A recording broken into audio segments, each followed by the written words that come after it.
ഹരി ഹരി ഹരി ഓം തത്സ. ജയ ഗുരു ജയ ഗുരു ജയ ഗുരു.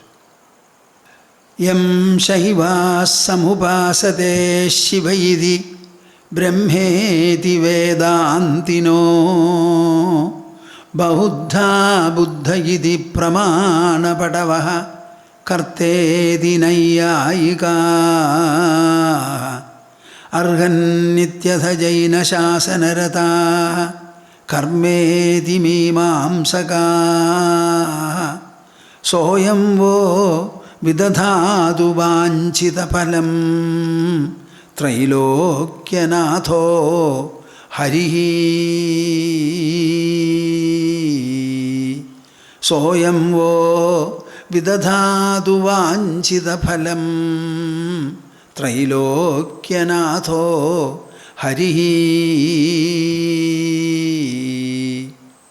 ശുദ്ധോ ബുദ്ധോ വിമുക്തഃ ശ്രുതിശിഖരഗിരാം മുഖ്യതാത്പര്യഭൂമിഃ യസ്മാജ്ജാതം സമസ്തം ജഗദിദമമൃതാദ്വ്യാപ്യ സർവം സ്ഥിതോ യഃ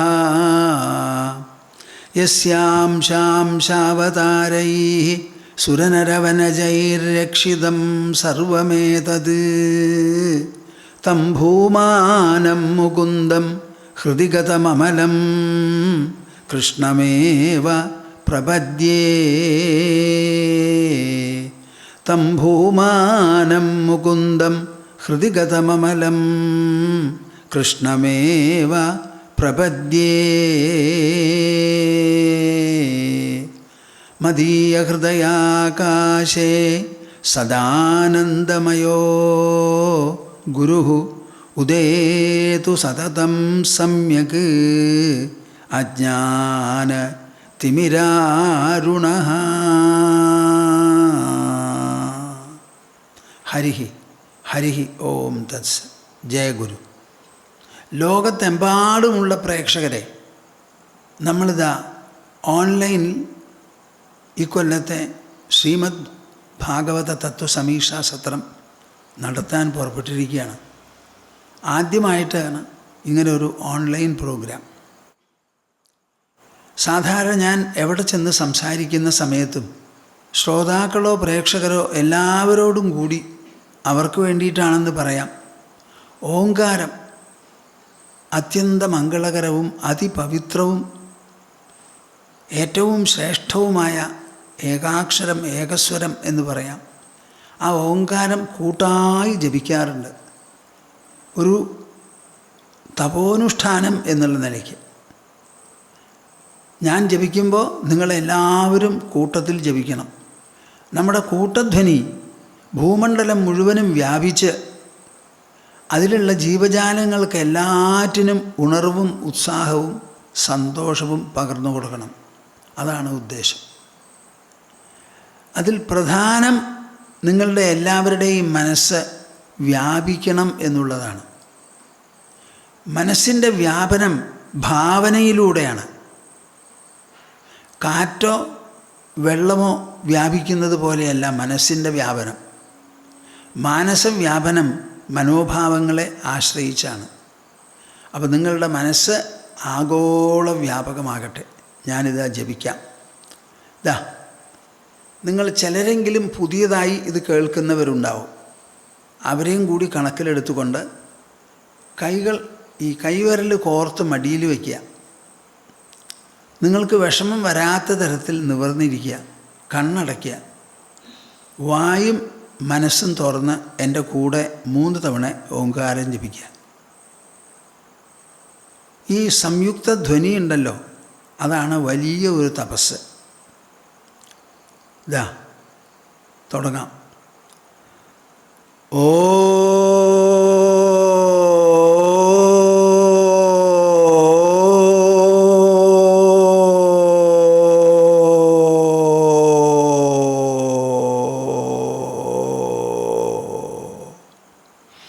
ജപിച്ചു എല്ലാവരും? നന്നായി. ഓ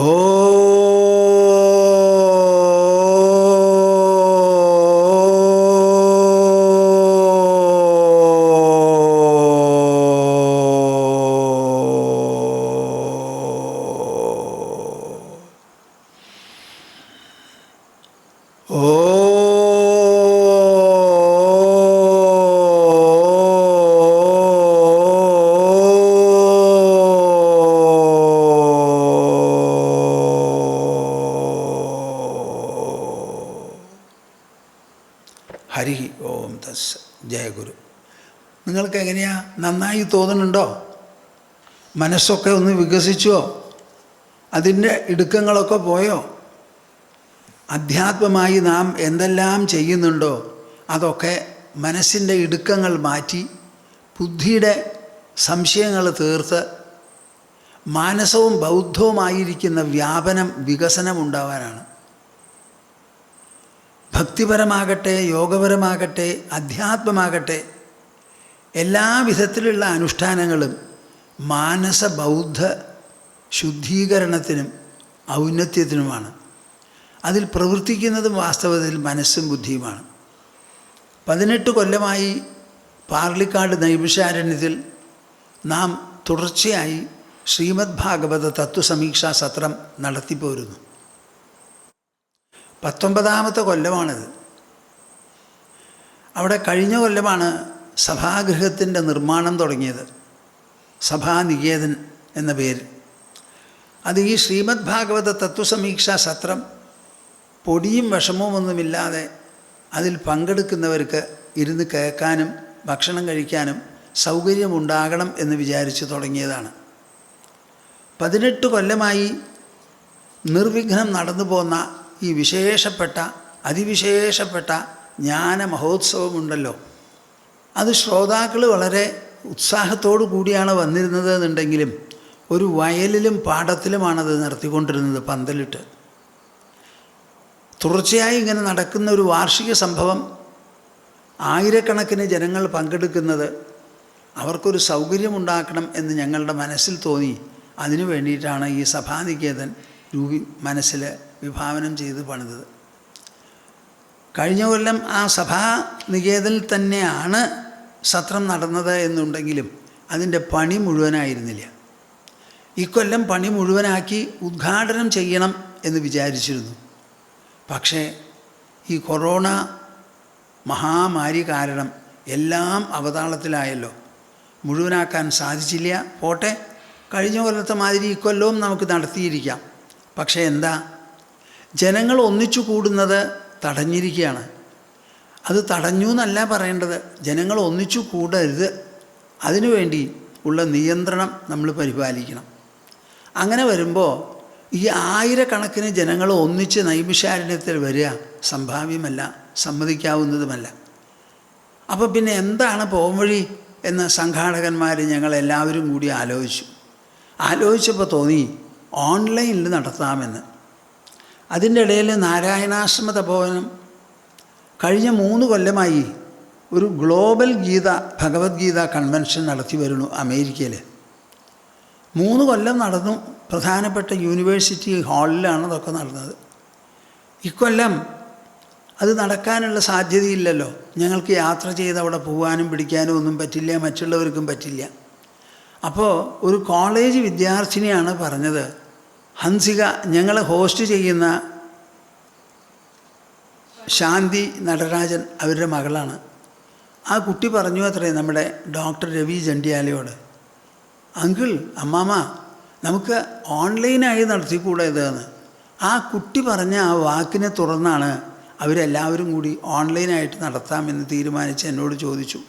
അപ്പോൾ ഞാൻ പറഞ്ഞു ഓൺലൈനായിട്ട് നടത്താം, പക്ഷേ വേണ്ടത്ര വിജ്ഞാപനം ഈ നടത്തുന്നതിനെ പറ്റി ലോകത്തിലേക്ക് മുഴുവൻ നിങ്ങൾ എത്തിക്കണം, ഇതൊരവസരമാണെന്ന് കൂട്ടിച്ചേർത്തു. അങ്ങനെ ഓൺലൈനാണ് നടത്തിയത്. നാരായണാശ്രമ തപോവനത്തിൻ്റെ വിജ്ഞാന ഭവനിൽ നിന്നാണ് ഞങ്ങളെല്ലാവരും അതിൽ പങ്കെടുത്ത് സംസാരിച്ചത്. മറ്റുള്ളവർ അതാത് ഇടങ്ങളിൽ നിന്നും. നമ്മുടെ തന്നെ ഭക്തന്മാരും സാധകന്മാരും ലോകത്ത് പല രാജ്യങ്ങളിലുമായി പ്രവർത്തിക്കുന്നവർ, അവരെല്ലാവരും കൂടി സഹപ്രവർത്തനം, സഹകരണത്തോടു കൂടി കൂട്ടായി കെനിയയിൽ നിന്ന്, അമേരിക്കയിൽ നിന്ന്, ഇന്ത്യയിൽ പല നഗരങ്ങളിൽ നിന്ന്, മലേഷ്യയിൽ നിന്ന്, ഇങ്ങനെ പലയിടങ്ങളിൽ നിന്നുമുള്ളവർ കൂടിച്ചേർന്ന് ഒന്നായി പ്രവർത്തിച്ച് ഇതം പ്രഥമമായാണ് അവർക്ക് ഈ സംഭവം നടത്തേണ്ടി വന്നത്. വളരെ നന്നായി, എല്ലാവരും ഇഷ്ടപ്പെട്ടു, വളരെയധികം അഭിനന്ദിച്ചു. നിങ്ങൾ പ്രൊഫഷണൽ അല്ലാതെ ഇരുന്നിട്ടും ഇത് വേണ്ടതുപോലെ നടന്നുവല്ലോ, വിഘ്നമൊന്നും വന്നില്ല എന്നൊക്കെ പറഞ്ഞു. അപ്പോൾ അങ്ങനെ ഒന്ന് നടത്തി. അപ്പോൾ ഇതും അതുപോലെ നടത്താം എന്ന് വിചാരിച്ച് നമ്മൾ പുറപ്പെട്ടിരിക്കുകയാണ്. ഒരു വ്യത്യാസം എന്താണെന്ന് വെച്ചാൽ ഇത് മലയാളത്തിലാണ്. അപ്പോൾ കേരളത്തിലും കേരളീയർക്കും മാത്രം പരിമിതമാണിത്.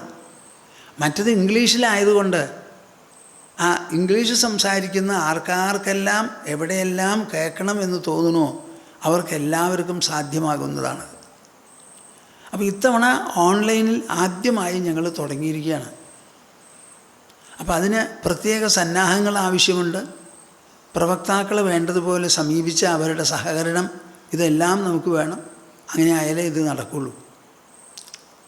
അതെല്ലാം സഹകരിപ്പിച്ചുകൊണ്ട് എല്ലാവരും തയ്യാറായിട്ടാണ് നമ്മളിതാ തുടങ്ങി വയ്ക്കുന്നത്.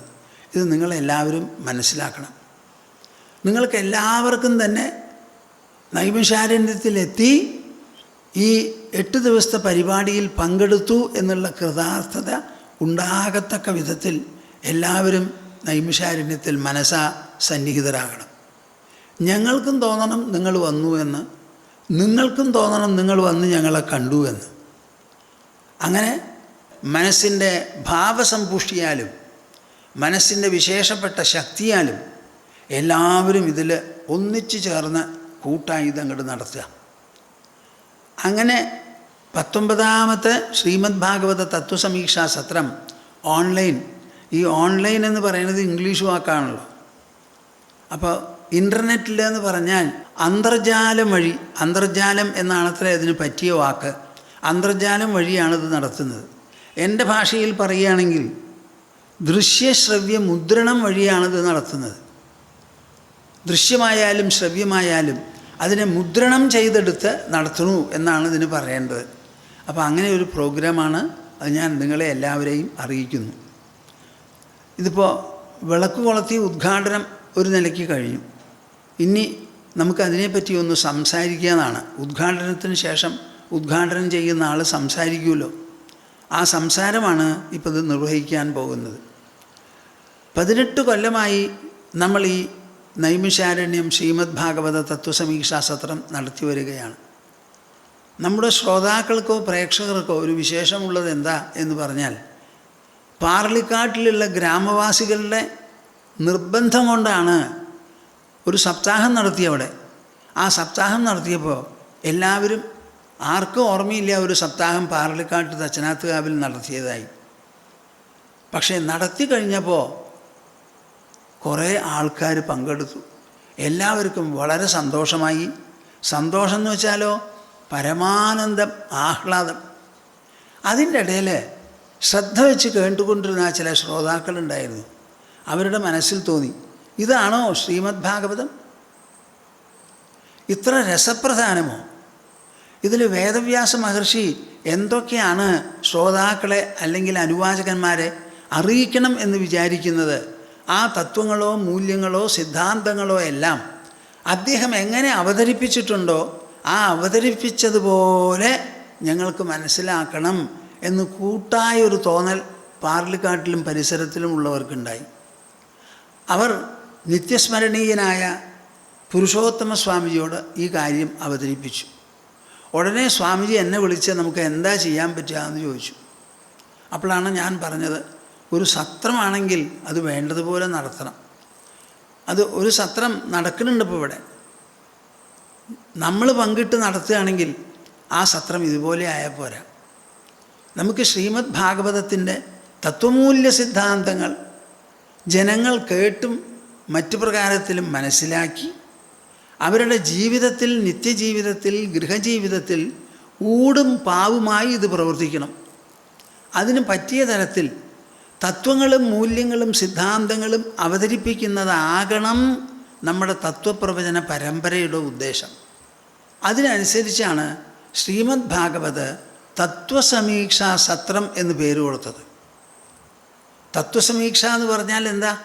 തത്വങ്ങൾ വേണ്ടതുപോലെ സമീക്ഷണം ചെയ്യുക. എവിടെ എന്ത് തത്വങ്ങളാണുള്ളത്, മൂല്യങ്ങളാണുള്ളത്, സിദ്ധാന്തങ്ങളാണുള്ളത്, അവയെ വേണ്ടതുപോലെ ശ്രോതാക്കളെ പറഞ്ഞ് മനസ്സിലാക്കുക. അതിന് പറ്റിയ പ്രവക്താക്കളെ കിട്ടണം. അത് എളുപ്പമല്ല. എല്ലാവരും സപ്താഹം വായനക്കാരാ. ശ്രീമദ് ഭാഗവതത്തിൽ 18,000 ശ്ലോകങ്ങളുണ്ട്. ആ 18,000 ശ്ലോകങ്ങൾ വേണ്ടതുപോലെ വളരെയധികം വേഗത കൂടാതെ എന്നാൽ വേഗത കുറയ്ക്കാതെയും വായിച്ച് മുഴുവനാക്കണമെങ്കിൽ എന്നോട് നിഗമാനന്ദ സ്വാമിജി പറയുണ്ടായി 40 മണിക്കൂർ വേണമെന്ന്. അപ്പോൾ 6.5 ദിവസമാണ് ഈ സപ്താഹം. അതിൽ 40 മണിക്കൂറെന്ന് പറഞ്ഞാൽ എത്രയായി നിങ്ങൾ തന്നെ ആലോചിക്കൂ. ഒരു 6.5 ദിവസം, 6 36, ഒരു ദിവസം 6 മണിക്കൂർ അതിന് പോയി. 6 മണിക്കൂർ വായിച്ച് പിന്നെ ബാക്കിയുള്ള സമയമല്ലേ പറയാൻ പറ്റുള്ളൂ. അത് പറയുക എന്ന് പറഞ്ഞാൽ ശ്രീമദ് ഭാഗവതം വായിച്ചൊരു സപ്താഹത്തിലെ കഥ അവതരിപ്പിക്കുക, അതൊന്ന്. നേരെ മറിച്ച് അതിൽ പറഞ്ഞിട്ടുള്ള തത്വങ്ങളെയും സിദ്ധാന്തങ്ങളെയും ചികഞ്ഞെടുത്ത് ശ്രോതാക്കൾക്ക് ഗ്രഹിക്കാൻ പറ്റിയ തരത്തിൽ വേണ്ടതുപോലെ അവതരിപ്പിക്കുക എന്ന് പറഞ്ഞാൽ കാര്യം മാറി. ഒരു ശ്ലോകം ഒരു ദിവസം മുഴുവൻ പറയേണ്ടി വരും.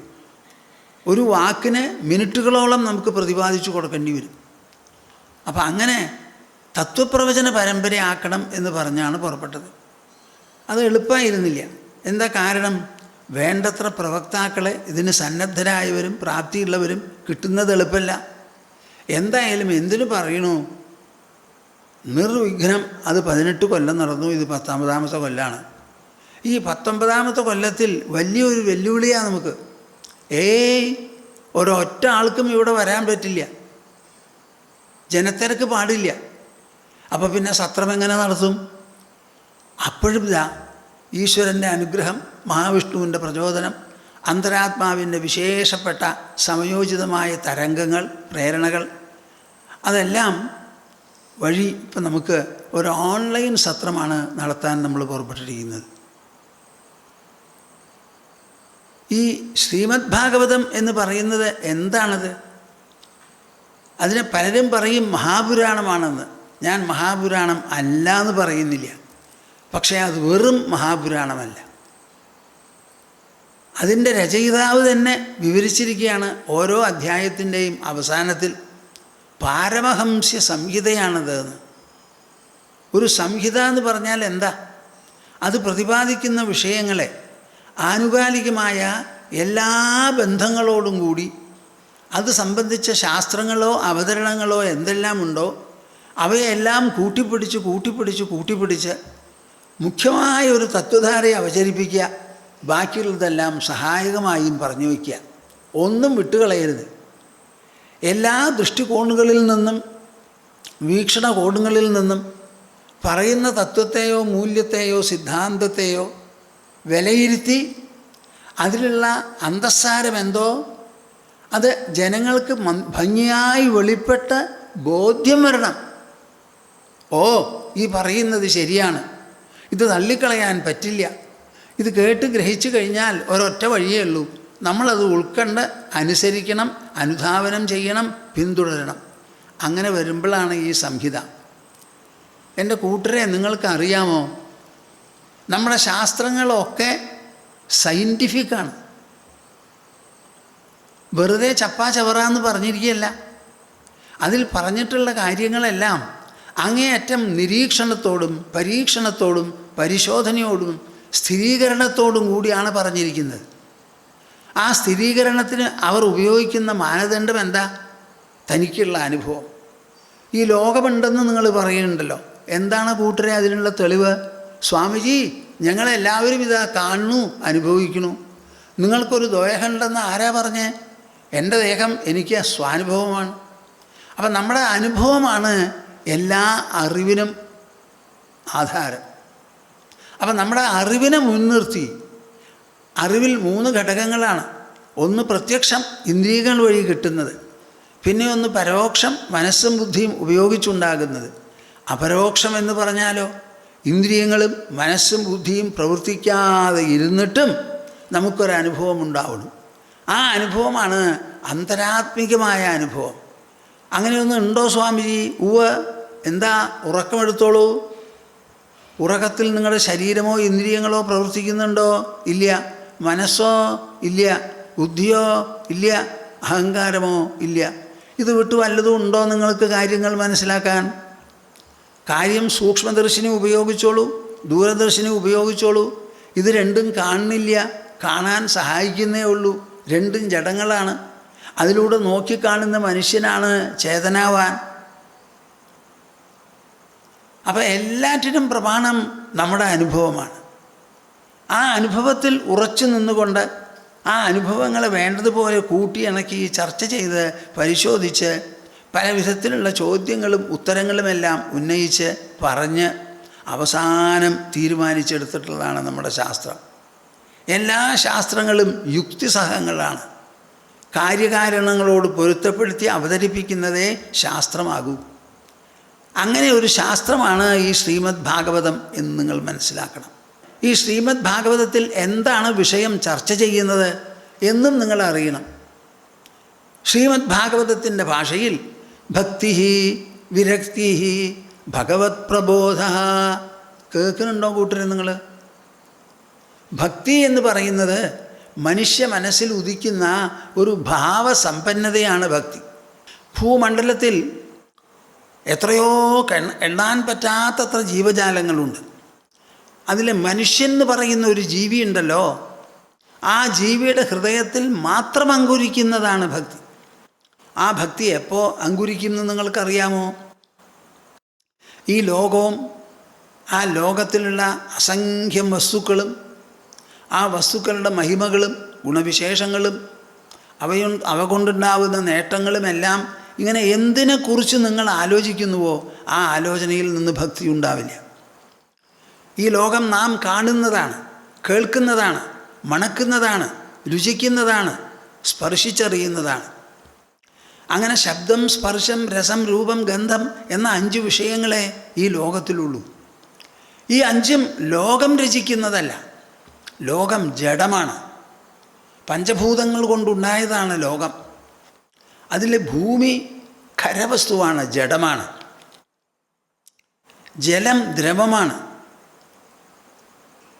വായു വാതമാണ്. അത് കഴിഞ്ഞാലോ വസ്തുക്കളുടെ നിലനിൽപ്പ് കഴിഞ്ഞു, മെറ്റീരിയൽ. പിന്നെ ഒന്നുള്ളത് എന്താ? അഗ്നി. ആ അഗ്നിക്ക് ചൂടും പ്രകാശവുമാണ് ഗുണവിശേഷങ്ങൾ, അത് ഊർജമാണ്. ഇനി 5ാമത്തതാണ് ആകാശം. അതിന് നിറമില്ല, മണമില്ല, ഗുണമില്ല, അതിനെ തിരിച്ചറിയാനും പറ്റില്ല. അങ്ങനെ 5 വസ്തുക്കൾ കൊണ്ട് പഞ്ചഭൂതങ്ങൾ കൊണ്ട് ഉണ്ടാക്കിയതാണ് ഈ ലോകം. അവയ്ക്ക് ഒരനുഭവം തരാനോ നൽകാനോ പറ്റില്ല. അപ്പം ലോകത്തെ നോക്കി അനുഭവം വളരുന്നത് നമ്മുടെ ഇന്ദ്രിയത്തിലും മനസ്സിലുമാണ്, ഇന്ദ്രിയങ്ങളിലും മനസ്സിലുമാണ്. അപ്പോൾ ലോകാനുഭവം എന്ന് പറയുന്നത് മനുഷ്യനുണ്ടാകുന്ന അനുഭവമാണ്. നിങ്ങൾക്കൊരു ദേഹമുണ്ട് എന്ന് പറയുമ്പോൾ അതിനും പ്രമാണം സ്വാനുഭവം, നമ്മുടെ അനുഭവമാണ്. അനുഭവം ദേഹത്തിലല്ല, ഇന്ദ്രിയ തലത്തിലല്ല, ആന്തരമാണ്, മനസ്തലത്തിലാണ്, ബുദ്ധിതലത്തിലാണ്. അങ്ങനെ നമ്മുടെ അനുഭവമാണ് നമുക്ക് എല്ലാറ്റിനും പ്രമാണം. ആ അനുഭവത്തെ വേണ്ടതുപോലെ വിശകലനം ചെയ്ത് കാര്യകാരണ വിചിന്തനത്തിന് വിധേയമാക്കി അവസാനം നാം യുക്തിസഹമായി എത്തിച്ചേരുന്ന തീരുമാനങ്ങളാണ് നമ്മുടെ ശാസ്ത്രങ്ങളെല്ലാം തന്നെ. നമുക്ക് എന്തിനെക്കുറിച്ചും ശാസ്ത്രം എഴുതാം. ഗാനം ഒരു ശാസ്ത്ര വിഷയമാണ്. നാട്യനടനങ്ങൾ ശാസ്ത്ര വിഷയമാണ്. സംസാരം ശാസ്ത്ര വിഷയമാണ്. എന്തിനെക്കുറിച്ചും ഗുണദോഷപൂർവകം യുക്തിസഹമായി വിചിന്തനം ചെയ്ത് കാര്യങ്ങൾ കണ്ടെത്തി അവതരിപ്പിക്കുമ്പോഴാണ് ശാസ്ത്രം ജനിക്കുന്നത്. അങ്ങനെ നമ്മളുടെ എല്ലാം തന്നെ ശാസ്ത്രങ്ങളാണ്. ശ്രീമദ് ഭാഗവതവും ഒരു ശാസ്ത്രമാണ്. അതിൽ പ്രതിപാദിക്കുന്ന വിഷയം 3 ഭക്തിർ വിരക്തിർ ഭഗവത് പ്രബോധ. ആദ്യമായി ഞാൻ പറഞ്ഞതുപോലെ ഭക്തി. എന്താണ് ഈ ഭക്തി? മനസ്സിൻ്റെ ഭാവസമ്പന്നത. നമ്മുടെ ദേഹത്തെയോ ഇന്ദ്രിയങ്ങൾ കാട്ടിത്തരുന്ന ലോകത്തെയോ ലോകവസ്തുക്കളെയോ കുറിച്ച് എത്ര ആലോചിച്ചാലും നിങ്ങളുടെ മനസ്സിൽ ഭക്തി ഉണ്ടാവില്ല. ആഗ്രഹമുണ്ടാകാം, അത്യാർത്തി ഉണ്ടാകാം, ദേഷ്യപ്പെടാം, മാത്സര്യം തോന്നാം, അസഹിഷ്ണുത അനുഭവപ്പെടാം. ഭക്തി ഉണ്ടാവില്ല. ഭക്തി ഉണ്ടാവണമെങ്കിൽ ലോകമല്ലാത്ത അലൗകികമായ ഒരു പൊരുളിനെക്കുറിച്ച് ആലോചിക്കണം. ആ അലൗകികമായ പൊരുളാണ് ഈ ഈശ്വരൻ. ഈശ്വരൻ പ്രത്യക്ഷമായിട്ട് നമുക്ക് കാണാൻ പറ്റില്ല. പാഞ്ചഭൗതികവുമല്ല ഈശ്വരൻ്റെ സ്വരൂപം. ഈ പഞ്ചഭൂതങ്ങളിൽ നിന്നും വ്യത്യാസപ്പെട്ട് വിലക്ഷണമായ ഒരു സാന്നിധ്യവിശേഷമാണ് ഭഗവാൻ. അപ്രത്യക്ഷനാണ് അദ്ദേഹം. ആ ഭഗവാനെക്കുറിച്ച് ആലോചിക്കണം. ആ ഭഗവാൻ സർവവ്യാപിയാണ്, സർവജ്ഞനാണ്, സർവശക്തനാണ്. ആകാശം എങ്ങനെ വ്യാപിച്ചു കിടക്കുന്നുവോ ബാക്കി 4 ഭൂതങ്ങളിലും, അതേമാതിരി ഈശ്വര സാന്നിധ്യം, ഭഗവത് സാന്നിധ്യവും എല്ലാ ദിക്കിലും നിറഞ്ഞ് വ്യാപിച്ചു കിടക്കുന്നതാണ്. അങ്ങനെ ഒന്നിനെക്കുറിച്ച് നിങ്ങൾ അരമണിക്കൂറോ 10 മിനിറ്റോ അരമിനിറ്റോ ആലോചിക്കൂ. എന്നിട്ട് മനസ്സിലുണ്ടാകുന്ന പ്രതികരണം എന്താണെന്ന് എന്നെ ഒന്ന് അറിയിക്കൂ. അതാണ് ഭക്തി. ഈ ഭഗവാൻ അല്ലാതെ എന്തിനെങ്കിലും കുറിച്ച് ആലോചിക്കാമോ എന്ന് ചോദിച്ചാൽ ആലോചിക്കാം. തൻ്റെ ശരീരത്തിൻ്റെ ഉള്ളിലുള്ള സാന്നിധ്യത്തെക്കുറിച്ച് ആലോചിച്ചാലും അതേമാതിരി ഭക്തി ഉണ്ടാവും. നമ്മുടെ ശരീരം പഞ്ചഭൂതങ്ങൾ കൊണ്ടുണ്ടാക്കിയതാണ്. ദ്രവ്യവും ഊർജവും കൂടിച്ചേർന്നതാണ് ശരീരം. എന്നാൽ നമുക്ക് ഉണർവുണ്ട്. നാം അറിയുന്നു, ഉണരുന്നു, ചിന്തിക്കുന്നു, നമുക്ക് തോന്നുന്നു, നമുക്ക് ഓർമ്മ വയ്ക്കാൻ കഴിയും, സംസാരിക്കാൻ പറ്റും, ഉള്ളിലുള്ള ഭാവദീപ്തിയെ പ്രകടമാക്കാൻ നമുക്ക് സാധിക്കും. ഇതൊക്കെ സാധിപ്പിക്കുന്നത് ദ്രവ്യവും ഊർജവുമല്ല, ദ്രവ്യോർജ വിലക്ഷണമായിരിക്കുന്ന ഒരു വിശേഷപ്പെട്ട സാന്നിധ്യമാണ്. ആ സാന്നിധ്യത്തെയാണ് നമ്മൾ സ്പിരിച്വൽ എന്നുള്ള വാക്കുകൊണ്ട് സൂചിപ്പിക്കുന്നത്. ഈ ലോകത്തിലുള്ളതൊക്കെ മെറ്റീരിയലാണ്, ഫിസിക്കലാണ്. ഇത് മെറ്റഫിസിക്കലോ സൂപ്രാ മെറ്റീരിയലോ ആണ്. അതാണ് സ്പിരിച്വൽ എന്ന് പറയുന്നത്. അതിൽപ്പെട്ടതാണ് നമ്മുടെ ഉൾവ്യക്തിത്വം, മനസ്സ്, ബുദ്ധി, അഹങ്കാരം. ഇതൊക്കെ നമ്മുടെ ഉള്ളിലുള്ള സാന്നിധ്യത്തിൻ്റെ പ്രവർത്തന ഘടകങ്ങളാണ്. അതിനെക്കുറിച്ച് ആലോചിച്ചാലും നിങ്ങൾക്ക് ഭക്തി ഉണ്ടാവും. അപ്പം മനുഷ്യനിൽ ഭക്തി ഉണ്ടാവാൻ പറ്റിയ തരത്തിലുള്ള വിവരണങ്ങളാണ് ശ്രീമദ് ഭാഗവതത്തിൽ അടിമുടി ആദ്യന്തം. ആ ഭക്തി എങ്ങനെ ഉണ്ടാവും എന്നാണ് ചോദ്യം. ഈ ലോകവസ്തുക്കൾ നമ്മെ പല വിധത്തിലും ആകർഷിക്കുന്നു, വികർഷിക്കുന്നു. എന്തിനെ കണ്ടാലും ഭ്രമം ഓടിച്ചാടി വരികയായി. ജനകമഹർഷി വളർത്തിയ ആ ജാനകി ഉണ്ടല്ലോ, ആ ജാനകിയെ പോലെ ഒരു സ്ത്രീയെ നമുക്ക് ഭാവനം ചെയ്യാൻ പറ്റുമോ ആലോചിക്കും. അത്ര വിശേഷപ്പെട്ട ഒരു സ്ത്രീരത്നമാണ്. വിശ്വാമിത്ര മഹർഷി നിർവിഘ്നം തൻ്റെ യാഗം നടത്തിച്ചതിന് ശേഷം അദ്ദേഹത്തിന് പുത്രനിർവിശേഷം ഒരു വാത്സല്യം തോന്നി രാമചന്ദ്രനെ കൂട്ടിക്കൊണ്ടു പോയതാണ് ജനകമഹാരാജാവിൻ്റെ രാജധാനിയിലേക്ക്. അവിടെ ഒരു പള്ളിവില്ലുണ്ട്. അത് പലരും കുലയ്ക്കാൻ നോക്കി സാധിച്ചിട്ടില്ല. എന്നാൽ എൻ്റെ രാമനെ കൊണ്ട് കുലപ്പിക്കണം എന്ന് മഹർഷിക്ക് തോന്നി.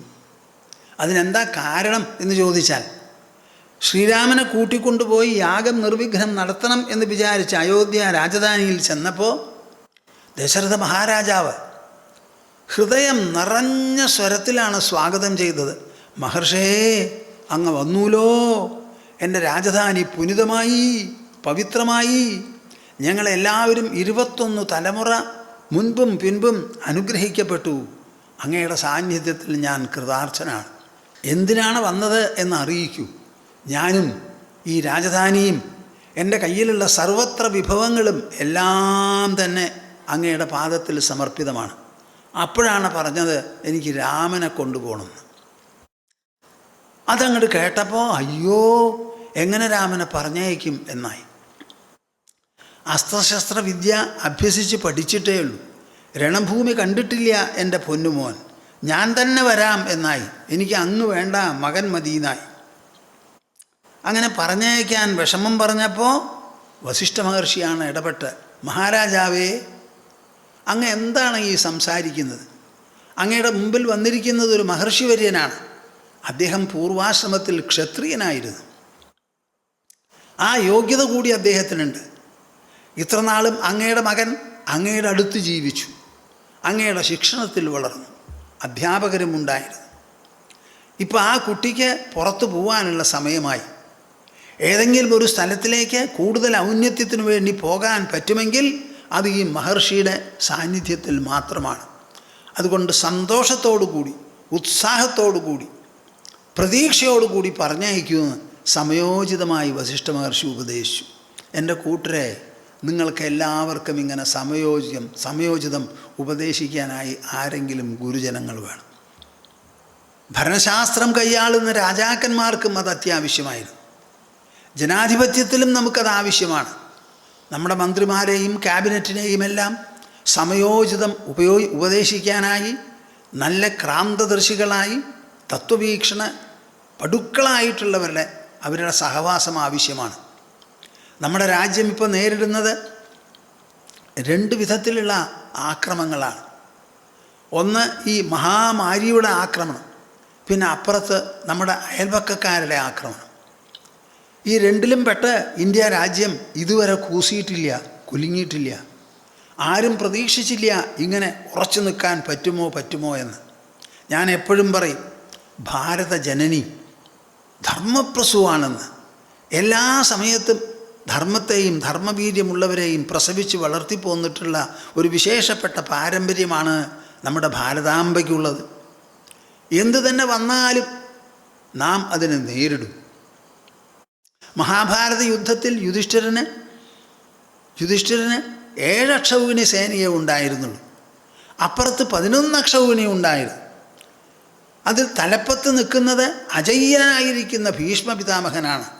തൊട്ടടുത്ത് ഈ പാണ്ഡവന്മാരെ അടക്കം പഠിപ്പിച്ച ദ്രോണാചാര്യരും. ഇവർ 2 പേരും ഉള്ളപ്പോൾ ദുര്യോധന സേനയെ കീഴടക്കാൻ എപ്പോൾ സാധിക്കും, ആർക്ക് സാധിക്കും? നിങ്ങളൊന്ന് ആലോചിച്ച് നോക്കൂ. ആരുടെ മനസ്സിലും തെറ്റിദ്ധാരണയോ മോഹമോ വേണ്ട. പാണ്ഡവസേന മുക്കറ താങ്ങിയാലും അപ്പുറത്തെ സേനയെ പരാജയപ്പെടുത്താൻ സാധിക്കില്ല. അങ്ങനെ ഒരു സ്ഥിതിവിശേഷമാണ്. എന്നിട്ടും എന്തു നടന്നു? 10 പേരൊഴികെ എല്ലാവരും ചെത്ത് രണഭൂമിയിൽ താഴത്ത് വീണു. നമ്മുടെ ഭാരതാംബ എങ്ങനെ നിർവഹിച്ചു അത്? ശ്രീരാമനും ലക്ഷ്മണനും കൂടി ലങ്കയ്ക്ക് ചെന്നു. അവർ സ്വന്തമായ ഒരു വരമ്പിട്ടിട്ടാണ് ചെന്നത്. അതിൽ അണ്ണാറക്കണ്ണനും കൂടി സഹായിച്ചു എന്നാണല്ലോ നമ്മുടെ ഐതിഹ്യം. കൂടെയുള്ളവരൊക്കെ കപിസേനയാണ്. രാവണനാണെങ്കിൽ മഹാചക്രവർത്തി, സ്വർണ്ണലങ്ക. എങ്ങനെയാണ് ഈ 2 പേര് ഇവിടെ വന്നത്? 2 പേര്. രാമനൊരു കുറിപ്പ് കൊടുത്തയക്കാമായിരുന്നു. ഭരത, ഞാനിങ്ങനെ ലങ്കയ്ക്ക് പോകുന്നുണ്ട്, കാര്യങ്ങൾ സംശയമാണ്, അതുകൊണ്ട് എനിക്ക് സൈന്യസഹായം അയച്ചു തരണം എന്ന് പറഞ്ഞ് ആവശ്യപ്പെടാമായിരുന്നു. നമ്മുടെ പൊന്നുരാമൻ അങ്ങനെ ചെയ്തില്ല കൂട്ടരെ. അതാണ് ഇന്ത്യയുടെ മഹാത്മ്യം. ഇതാണ് ഞാൻ കാണുന്ന ഇന്ത്യ, നിങ്ങൾ കാണേണ്ട ഇന്ത്യ. 14 കൊല്ലം കാട്ടിൽ തപസ് ചെയ്ത് കഴിയാനാണ് വന്നത്. എനിക്ക് എൻ്റെ തപോബലമോ തപസ്സിൻ്റെ അനുഗ്രഹമോ ഉണ്ടാകാം, എനിക്ക് അയോധ്യയിൽ നിന്ന് സേന ആവശ്യമില്ല എന്ന് പറഞ്ഞ് സുഗ്രീവനെ കൊണ്ട് കൊടുത്തു പ്രകൃതി. സുഗ്രീവ സേനയുമായി ചെന്നു. അവിടെ കുംഭകർണൻ വീണു, മേഘനാഥനും വീണു, വിഭീഷണനെ ആട്ടിപ്പായിപ്പിച്ചു. രാവണൻ്റെ മനസ്സിലുള്ള ആലോചന, ഈ 2 കൂട്ടർ മനുഷ്യരിവിടെ വന്ന് എൻ്റെ കുംഭകർണനെയും താഴ്ത്തി വീഴ്ത്തി, മേഘനാഥനെയും വീഴ്ത്തി. മേഘനാഥൻ്റെ ബ്രഹ്മാസ്ത്രത്തിന് യാതൊരു ഫലവും ഉണ്ടായില്ല. എന്ത് ചെയ്യാനാണ്? നിങ്ങൾ ആലോചിച്ച് നോക്കൂ. അവിടെ രാമനെ സഹായിച്ചതെന്ത്? ലക്ഷ്മണനെ സഹായിച്ചതെന്ത്? ലക്ഷ്മണൻ്റെ പ്രാണൻ പോയൊരവസരം പോലും ശ്രീരാമൻ കണ്ട് വിലപിക്കാൻ തുടങ്ങി. ഇങ്ങനെ യാതനകൾ പലതും നമുക്ക് വരാം. ആ യാതനകളെ കവച്ചു വയ്ക്കാനുള്ള ഒരു വിശേഷമായ മഹിമയും അനുഗ്രഹവും ഭാരതത്തിലെ ഭാരത സന്താനങ്ങൾക്കുണ്ട്. എത്ര മാസങ്ങളായി നമ്മുടെ അതിർത്തിയിൽ സംഘർഷം തുടങ്ങി. മഹാമാരി വന്നിട്ടും മാസങ്ങൾ എത്രയായി? 7-8 മാസം കഴിഞ്ഞു. എപ്പോൾ പോവുമെന്നറിയില്ല. ഇതിനെയൊക്കെ നമുക്ക് നേരിടാനുള്ള ശക്തി എവിടെ നിന്നുണ്ടാവും? നിങ്ങൾ ആലോചിച്ച് നോക്കൂ. എവിടെ നിന്നാണ് ഉണ്ടാവുക? അപ്പം നമുക്ക് എപ്പോഴും ആവശ്യം എന്താണ് എന്ന് പറഞ്ഞാൽ ഭക്തി. ആ ഭക്തി എങ്ങനെ ഉണ്ടാവും? ലോകവസ്തുക്കളെക്കുറിച്ച് ചിന്തിച്ച് കിട്ടില്ല. ഞാനിതൊരു 10,000 തവണ പറഞ്ഞാലും അതിയാവില്ല. അലൗകികമായ ഒരു വസ്തുവെക്കുറിച്ച് ചിന്തിക്കണം. നമ്മുടെ മനസ്സ്, നമ്മുടെ ബുദ്ധി, നമ്മുടെ അഹങ്കാരം, ഇത് 3ഉം എന്തിൻ്റെ പ്രവർത്തന വശങ്ങളാണോ ആ മൂലാധാരമായിരിക്കുന്ന സാന്നിധ്യം, അതിനെക്കുറിച്ച് ചിന്തിക്കുക. അല്ലെങ്കിൽ ഭഗവാനെക്കുറിച്ച് ആലോചിക്കുക. അപ്പോഴേ ഭക്തി ഉണ്ടാവുള്ളൂ. ആ ഭക്തി വരണമെങ്കിൽ നമുക്ക് വിരക്തി വേണം. വിരക്തി എന്ന് പറഞ്ഞാൽ എന്താ? ആശയില്ലായ്മ. എന്തിനോട്? പ്രത്യക്ഷമായി കാണപ്പെടുന്ന ഈ ലോകത്തോടും ലോകവസ്തുക്കളോടും. ശ്രീമദ് ഭാഗവതം ഈ ഭക്തി ഉണ്ടാകത്തക്ക വിധം വിരക്തിയെ ഊട്ടി വളർത്തുന്നു. ഓരോ ശ്ലോകത്തിലും എന്ന് പറയാം. അതിലുള്ള കഥകളും അവതരണങ്ങളും ചർച്ചകളും സംവാദങ്ങളും എല്ലാം തന്നെ ഈ ലോകം നശ്വരമാണ്, നശിക്കുന്നതാണ്. അതിന് ശാശ്വതമായ നിലനിൽപ്പില്ല. അതിൽ നിന്ന് നിങ്ങൾ ദീർഘസുഖങ്ങളോ ശാശ്വത സുഖമോ പ്രതീക്ഷിക്കരുത് എന്ന് ഉറപ്പിച്ച് പറയുക.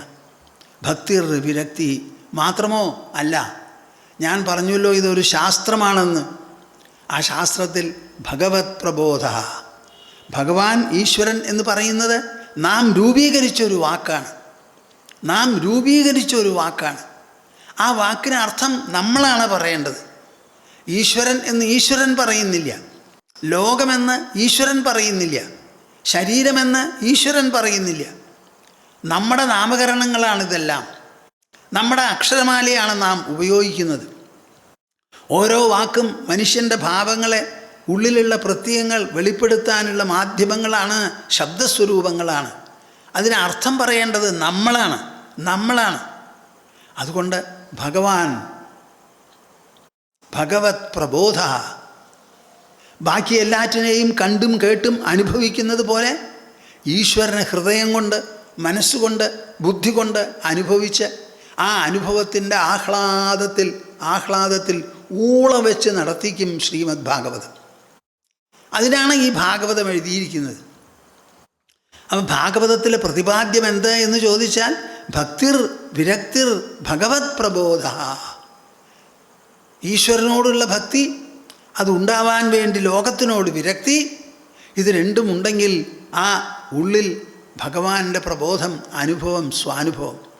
ഇത് മൂന്നും പതേ പതേ ഓരോ വാക്കിലും, ഓരോ അധ്യായത്തിലും, ഓരോ ശ്ലോകത്തിലും ഊട്ടി വളർത്തി വികസിപ്പിച്ച് ഗാഠത കൂട്ടി ഔന്നത്യം, ഔത്കൃഷ്ട്യം, ഉദാത്തത, മഹിമ എല്ലാം കുത്തുവെച്ച് പോകുന്നതാണ് ശ്രീമദ് ഭാഗവതത്തിൻ്റെ രചനാവിശേഷവും പഠനവിശേഷവും. അതാണ് ശ്രീമദ് ഭാഗവതം. സ്വാദു പദേ പദേ, ഓരോ പദത്തിലും അത് സ്വാദിഷ്ടമാണത്രേ. സ്വാദിഷ്ടം. പാലട പ്രഥമനൊക്കെ മാറി നിൽക്കണം ശ്രീമദ് ഭാഗവതത്തിൻ്റെ അടുത്ത് നിന്ന്. നെയ്പായസത്തിനൊന്നും ഒരു വിലയും ഉണ്ടാവില്ല. സ്വാദു പദേ പദേ, സ്വാദു ദിനേ.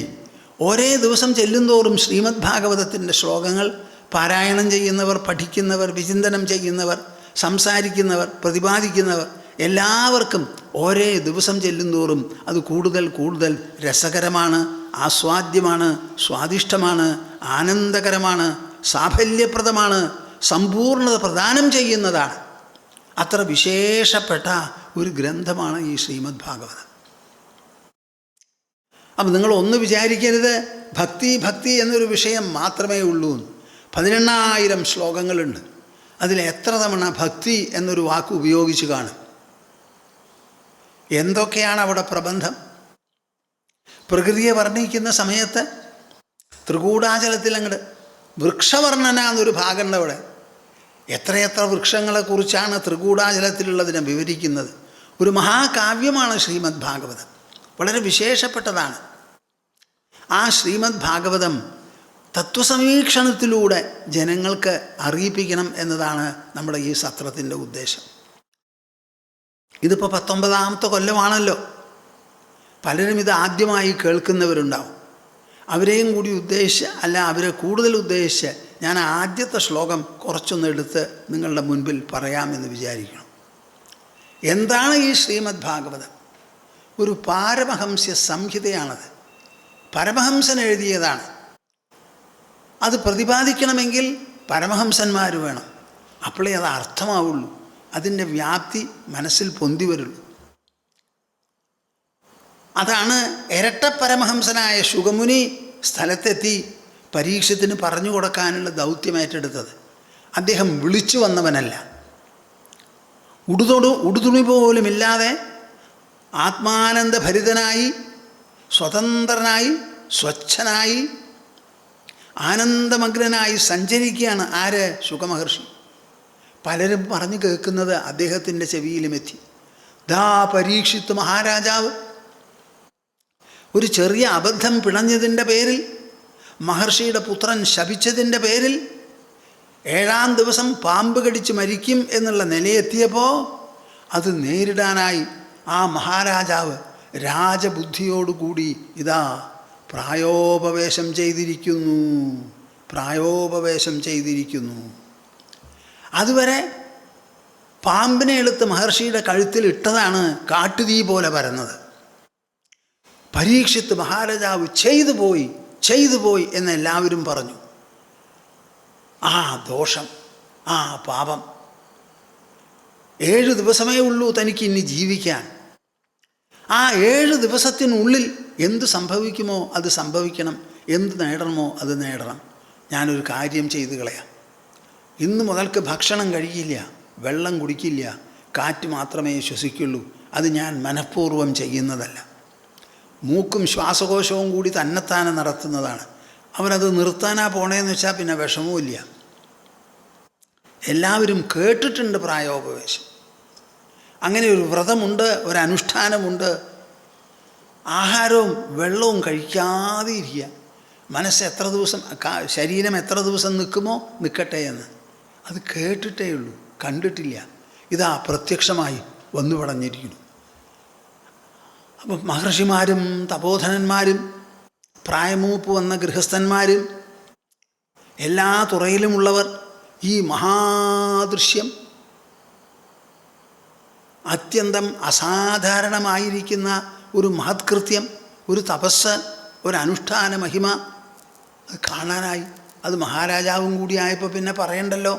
സാധാരണക്കാരൻ പ്രായോപവേശം പ്രഖ്യാപിച്ചാൽ അതിന് പ്രാധാന്യമുണ്ടാവില്ല. അശ്വമേധയാഗം വരെ ധാരാളം കഴിച്ചിട്ടുള്ള പരീക്ഷത്തിനാണ് ആനയ്ക്കും അടിതെറ്റും എന്ന് പറഞ്ഞതുപോലെ അടിതെറ്റിയ അബദ്ധം വന്നത്. ആ വർത്തമാനം കേട്ടപ്പോൾ ശുകമഹർഷി ഞാൻ പോവാം എന്ന് തീരുമാനിച്ചു. എന്നിട്ട് ആ ശുകമഹർഷിയാണ് ഈ ശ്രീമദ് ഭാഗവതം പറഞ്ഞു കൊടുത്തത്. ശുകമഹർഷിയുടെ അച്ഛൻ എഴുതിയ ഗ്രന്ഥമാണ്. അത് പറഞ്ഞു കൊടുക്കാൻ ഇരട്ട പരമഹംസനായ ശുകമുനിയാണ് എത്തിയത്.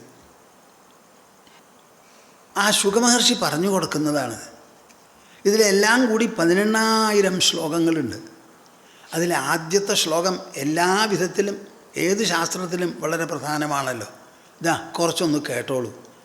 ഈ ശ്ലോകത്തിന് 100 അർത്ഥം വരെ എഴുതിയ മഹാത്മാക്കളുണ്ട് ഇവിടെ.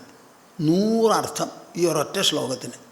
എൻ്റെ ഗുരുദേവൻ എന്നോട് ദക്ഷിണഖണ്ഡത്തിലിരിക്കുമ്പോൾ, അദ്ദേഹത്തിൻ്റെ പൂർണ്ണാനന്ദധാമിലിരിക്കുമ്പോൾ ഗംഗാധര പരമഹംസദേവ് പറഞ്ഞു, ആദ്യത്തെ ശ്ലോകത്തിന് നിനക്ക് അർത്ഥം പറയാൻ പറ്റുമോ എന്ന്. ഞാനന്ന് ഭാഗവതം കണ്ടിട്ടുമില്ല, കേട്ടിട്ടുമില്ല. കേട്ടിട്ടുണ്ടാവും, കേട്ടോളൂ. ജന്മാദ്യസ്യ യതോന്വയാദിതരതഃ ചാർത്ഥേഷ്വഭിജ്ഞസ്വരാട് തേനേ ബ്രഹ്മഹൃദാ യാതി കവയേ മുഹ്യന്തി യത്സൂരയഃ തേജോ വാരിമൃതാം യഥാ വിനിമയോ യത്ര സർഗോ മൃഷാ ധാംനാ സ്വേന സദാ നിരസ്തകുഹകം സത്യം പരം ധീമഹി. സത്യം പരം ധീമഹി. എൻ്റെ പിന്നിൽ എന്താ അവിടെ എഴുതി വച്ചിരിക്കുന്നത്? ഈ 3 വാക്കുകളാണ്. സത്യം പരം ധീമഹി.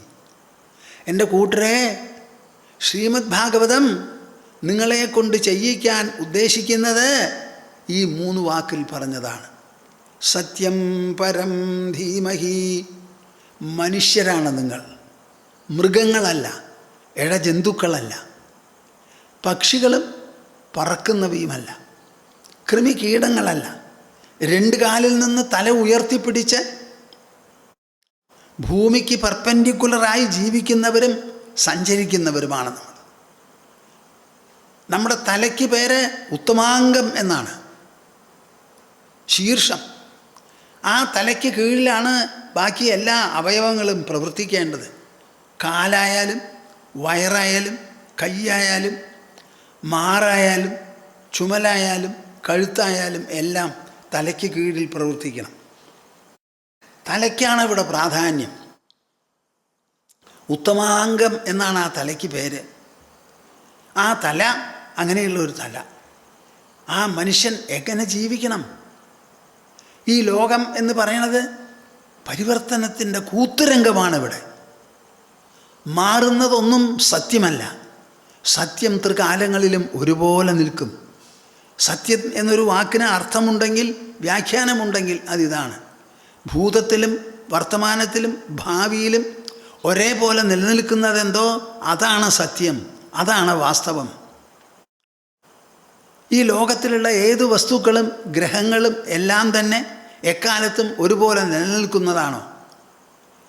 നമുക്ക് ചൂടും പ്രകാശവും തരുന്ന സൂര്യൻ, ആ ഗ്രഹമുണ്ടല്ലോ ഗോളം, ഒരു കാലത്തത് തണുത്തു പോകും. അതിലുള്ള ദ്രാവകം ഊർജമായി പരിണമിച്ച് ഒരു കാലത്ത് മഞ്ഞുരുകുന്നത് പോലെ, ഇല്ലാതെയാകുന്നത് പോലെ ഇല്ലാതെയാകും. നിങ്ങളും ഞാനും ആ സമയത്ത് ലോകത്തുണ്ടാവില്ല ശരീരത്തോടു കൂടി എന്ന് തീർച്ചയാണ്. പക്ഷേ ഇല്ലാതെയാവുമപ്പാ. സൂര്യൻ തണുക്കുന്ന കാലമുണ്ട്. ഭൂമി ഒരു കാലത്ത് ഈ രൂപത്തിലാവില്ല. അതിൻ്റെ സമ്പ്രദായങ്ങൾ മാറി ഒരു പക്ഷേ ഇല്ലാതെയാവും. നശ്വരമല്ലാത്ത ഒരു പൊരുളും നമ്മൾക്ക് കാണാനോ കേൾക്കാനോ ഇല്ല. നമ്മുടെ ദേഹം നശിക്കുന്നതാണ്. മിനിഞ്ഞാന്നുണ്ടായിരുന്ന ദേഹമല്ല നിങ്ങൾക്കിന്ന്.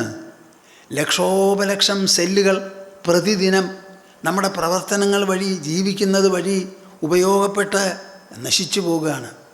ആ നശിച്ചു പോയ സെല്ലുകൾ ഉണ്ടാകാൻ വേണ്ടിയാണ് നമുക്ക് രാത്രി 7-8 മണിക്കൂർ നാം കിടന്നുറങ്ങുന്നത്. അന്ധകാരത്തിലും ഉറക്കത്തിലും നിശ്ചലതയിലും ഈ സെല്ലുകൾ രണ്ടാമത് പുനർജീവിപ്പിക്കാൻ സൗകര്യമാണ്. ഉറക്കമില്ലാതെ നമുക്ക് കഴിഞ്ഞുകൂടാൻ പറ്റില്ല.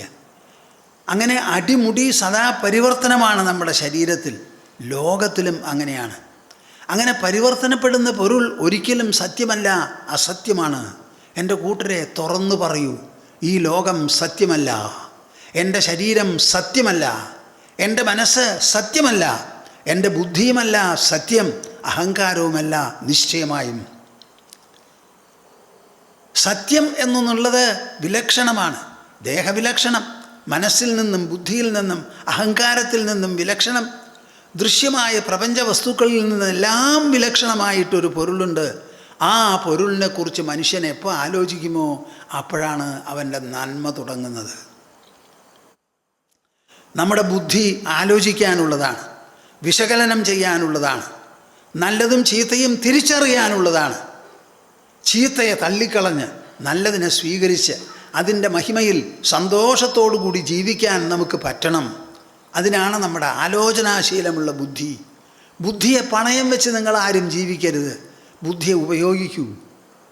16 വയസ്സായ കുട്ടി ശുഗമഹർഷി, ഉടുതുണി പോലും ഇല്ലാത്തൊരവധൂത കേസരി, ഇതാ വന്ന് പെട്ടിരിക്കണു മഹാരാജാവിന് തത്വം ഉപദേശിക്കാൻ. മഹാരാജാവിൻ്റെ പ്രായം എത്രയുണ്ട്? അദ്ദേഹത്തിൻ്റെ അറിവും പ്രഭാവവും എത്രയായിരുന്നു? അതാ വന്നിരിക്കണു 16 വയസ്സായൊരു കുട്ടി ആ മഹാരാജാവിനെ ഉപദേശിക്കാൻ. എൻ്റെ പൊന്നുകൂട്ടരെ, ഇതാണ് ഭാരതം, ഇതാണ് ഇന്ത്യ. നമ്മുടെ മഹിമ കാശിലല്ല, സ്വർണത്തിലല്ല, കൊട്ടാരത്തിലല്ല, കെട്ടിടത്തിലല്ല. നമ്മുടെ മഹിമ മനസ്സിനാണ്, ബുദ്ധിക്കാണ്, ഹൃദയത്തിനാണ്. സർവോപരി അറിവാണ് നമ്മുടെ മഹിമ. ആ അറിവ് കൊണ്ട് കിട്ടാത്തതോ ലഭിക്കാത്തതോ നേടാത്തതോ ഒന്നുമില്ല. അറിവ്, അറിവ്, അറിവ്, ജ്ഞാനം, ജ്ഞാനം, ജ്ഞാനം. ആ ജ്ഞാനം നിറഞ്ഞു വരിഞ്ഞ് ഒഴുകണു ശുഗമഹർഷിയുടെ ശരീരത്തിൽ നിന്ന്. ആ കുട്ടി അനുകമ്പയോടുകൂടി സ്നേഹപൂർവ്വം അവിടെ വന്ന് പെട്ടതാണ്. ആ 16 വയസ്സുകാരൻ കുട്ടിയുടെ മുമ്പിൽ പ്രണമിച്ച് വളരെ ശ്രദ്ധയോടുകൂടിയിരുന്ന് പരീക്ഷിത്ത് കേൾക്കുന്നു. സംശയങ്ങളെല്ലാം ഉന്നയിച്ച് ചോദിക്കുന്നു. അതിനെല്ലാം മറുപടി പറയുന്നു. അവസാനം ഇതേ പരീക്ഷിത്ത് പറഞ്ഞു, തക്ഷകൻ കടിക്കാൻ വരുന്നതിന് മുൻപ് 7ാമത്തെ ദിവസം, പറഞ്ഞതൊക്കെ കേട്ടുവോ, മനസ്സിലായോ? എനിക്ക് നല്ല പോലെ മനസ്സിലായി മഹർഷിയെ. ഞാൻ സിദ്ധനായി, കൃതാർത്ഥനായി. ഞാൻ തക്ഷകനെ സ്വല്പം പോലും പേടിക്കുന്നില്ല. ഞാനിതാ എൻ്റെ ഇന്ദ്രിയങ്ങളെ ലോകവസ്തുക്കളിൽ നിന്ന് പിൻവലിക്കുന്നു. എൻ്റെ മനസ്സിനെ ഇന്ദ്രിയങ്ങളിൽ നിന്ന് പിൻവലിക്കുന്നു. മനസ്സിനെ ബുദ്ധിയിൽ നിന്ന് പിൻവലിക്കുന്നു. ഇതാ അന്തരാത്മാവിൻ്റെ അടിത്തട്ടിൽ ആമഗ്നനായിരിക്കാൻ പോകുകയാണ്. തക്ഷകൻ വരുമ്പോൾ പരീക്ഷിത്ത് ഇവിടെ ഉണ്ടാവില്ല. കേൾക്കുന്നുണ്ടോ നിങ്ങൾ? അക്ഷരം പ്രതി ശരി, അക്ഷരം പ്രതി ശരി. നമ്മുടെ മഹർഷിമാർ സത്യം എഴുതുന്നവരാണ്. അവരുടെ തൂലികയിൽ അസത്യം വരില്ല. ഉണ്ടായ കാര്യങ്ങളാണ് അവർ വിവരിക്കുന്നത്. അത് വിവരിക്കുന്നത് വഴി ആ വിവരണം വായിക്കുന്നവർക്ക് ഉണ്ടായിരുന്നവരേക്കാൾ മഹിമ കൂടുതൽ വേണം എന്ന ഉദ്ദേശത്തിലാണ് അവരുടെ രചന. ആ രചനയ്ക്കാണ് ഇതിഹാസം എന്ന് പേര്. ഇങ്ങനെ ആയിരുന്നു പോൽ, ഇങ്ങനെ ആയിരുന്നു പോൽ. അത് കണ്ടും കേട്ടും മനസ്സിലാക്കി നിങ്ങൾ കൂടുതൽ വിശേഷ ബുദ്ധിയോടുകൂടി, വിവേകത്തോടുകൂടി, വേണ്ടത്ര നിയന്ത്രണവും നിഷ്ഠയും പാലിച്ച് ഉൾവികാസത്തിന് വേണ്ടി പരിശ്രമിക്കൂ, മികവിന് വേണ്ടി പ്രയത്നിക്കൂ. ഉള്ളാനന്ദത്തിൽ ആറാടി കളിക്കാൻ നിങ്ങൾക്ക് പ്രാപ്തി ഉണ്ടാവട്ടെ, അനുഗ്രഹീതരാകട്ടെ. ഇതായിരുന്നു അവരുടെ ഉദ്ദേശം. ആ ഭാഗവതത്തിൻ്റെ ഉദ്ദേശമാണ് ഈ 3 വാക്കിൽ പറയുന്നത്. സത്യം പരം ധീമഹി. സത്യമാണ് പരമം, പരമമാണ് സത്യം. ഈ കാണുന്നത് മുഴുവൻ അപരമാണ്, അശ്രേഷ്ഠമാണ്, യോഗ്യതയില്ലാത്തതാണ്. നിങ്ങൾ എന്തെല്ലാം കാണുന്നുവോ കണ്ണിൻ്റെ ശക്തി കുറയും. സർവേന്ദ്രിയാണാം ജരയന്തി തേജ. ആ കൊച്ചു നചികേതസ് യമധർമ്മരാജാവിൻ്റെ മുൻപിൽ സങ്കോചമില്ലാതെ പറയുകയാണ്, എൻ്റെ പൊന്നുകുട്ടാ, എന്നോട് ചോദിക്കരുത് ആത്മതത്വത്തെപ്പറ്റി. അയ്യോ, അത് ചോദിച്ചു പോകരുതേ. നിനക്ക് ഞാൻ പകരം എന്തെല്ലാം വേണമെങ്കിൽ തരാം. കുതിരകളെ തരാം, ആനകളെ തരാം, നൃത്തം ചെയ്ത് ആനന്ദിപ്പിക്കാനും ശുശ്രൂഷിക്കാനുമുള്ള കന്യകമാരെ തരാം. കണ്ണുകൊണ്ട് നോക്കിയാൽ കാണാൻ പറ്റാത്തത്ര രാജ്യവും ഏകഛത്രാധിപത്യവും തരാം. ഇതൊക്കെ മേടിച്ച് നീ സന്തോഷത്തോടു കൂടി ഇരിക്കെ. എൻ്റെ അടുത്ത് ചോദിക്കരുതേ ഈ ആത്മതത്വത്തെപ്പറ്റി.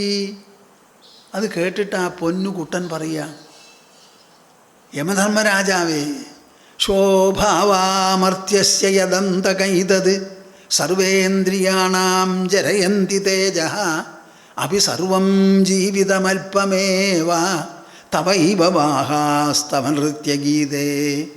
കേൾക്കുന്നുണ്ടോ നിങ്ങൾ? ഞാൻ ഈ ശ്ലോകം ആദ്യമായി എൻ്റെ പൂർവാശ്രമത്തിൽ കൊൽക്കത്ത നഗരത്തിൽ ഉദ്യോഗം ഭരിച്ചിരിക്കുന്ന കാലത്താണ് വായിച്ചത്. അഹോ, അത് വായിച്ച സമയത്ത് എന്തായിരുന്നു എൻ്റെ മനസ്സിൻ്റെ ആഹ്ലാദം!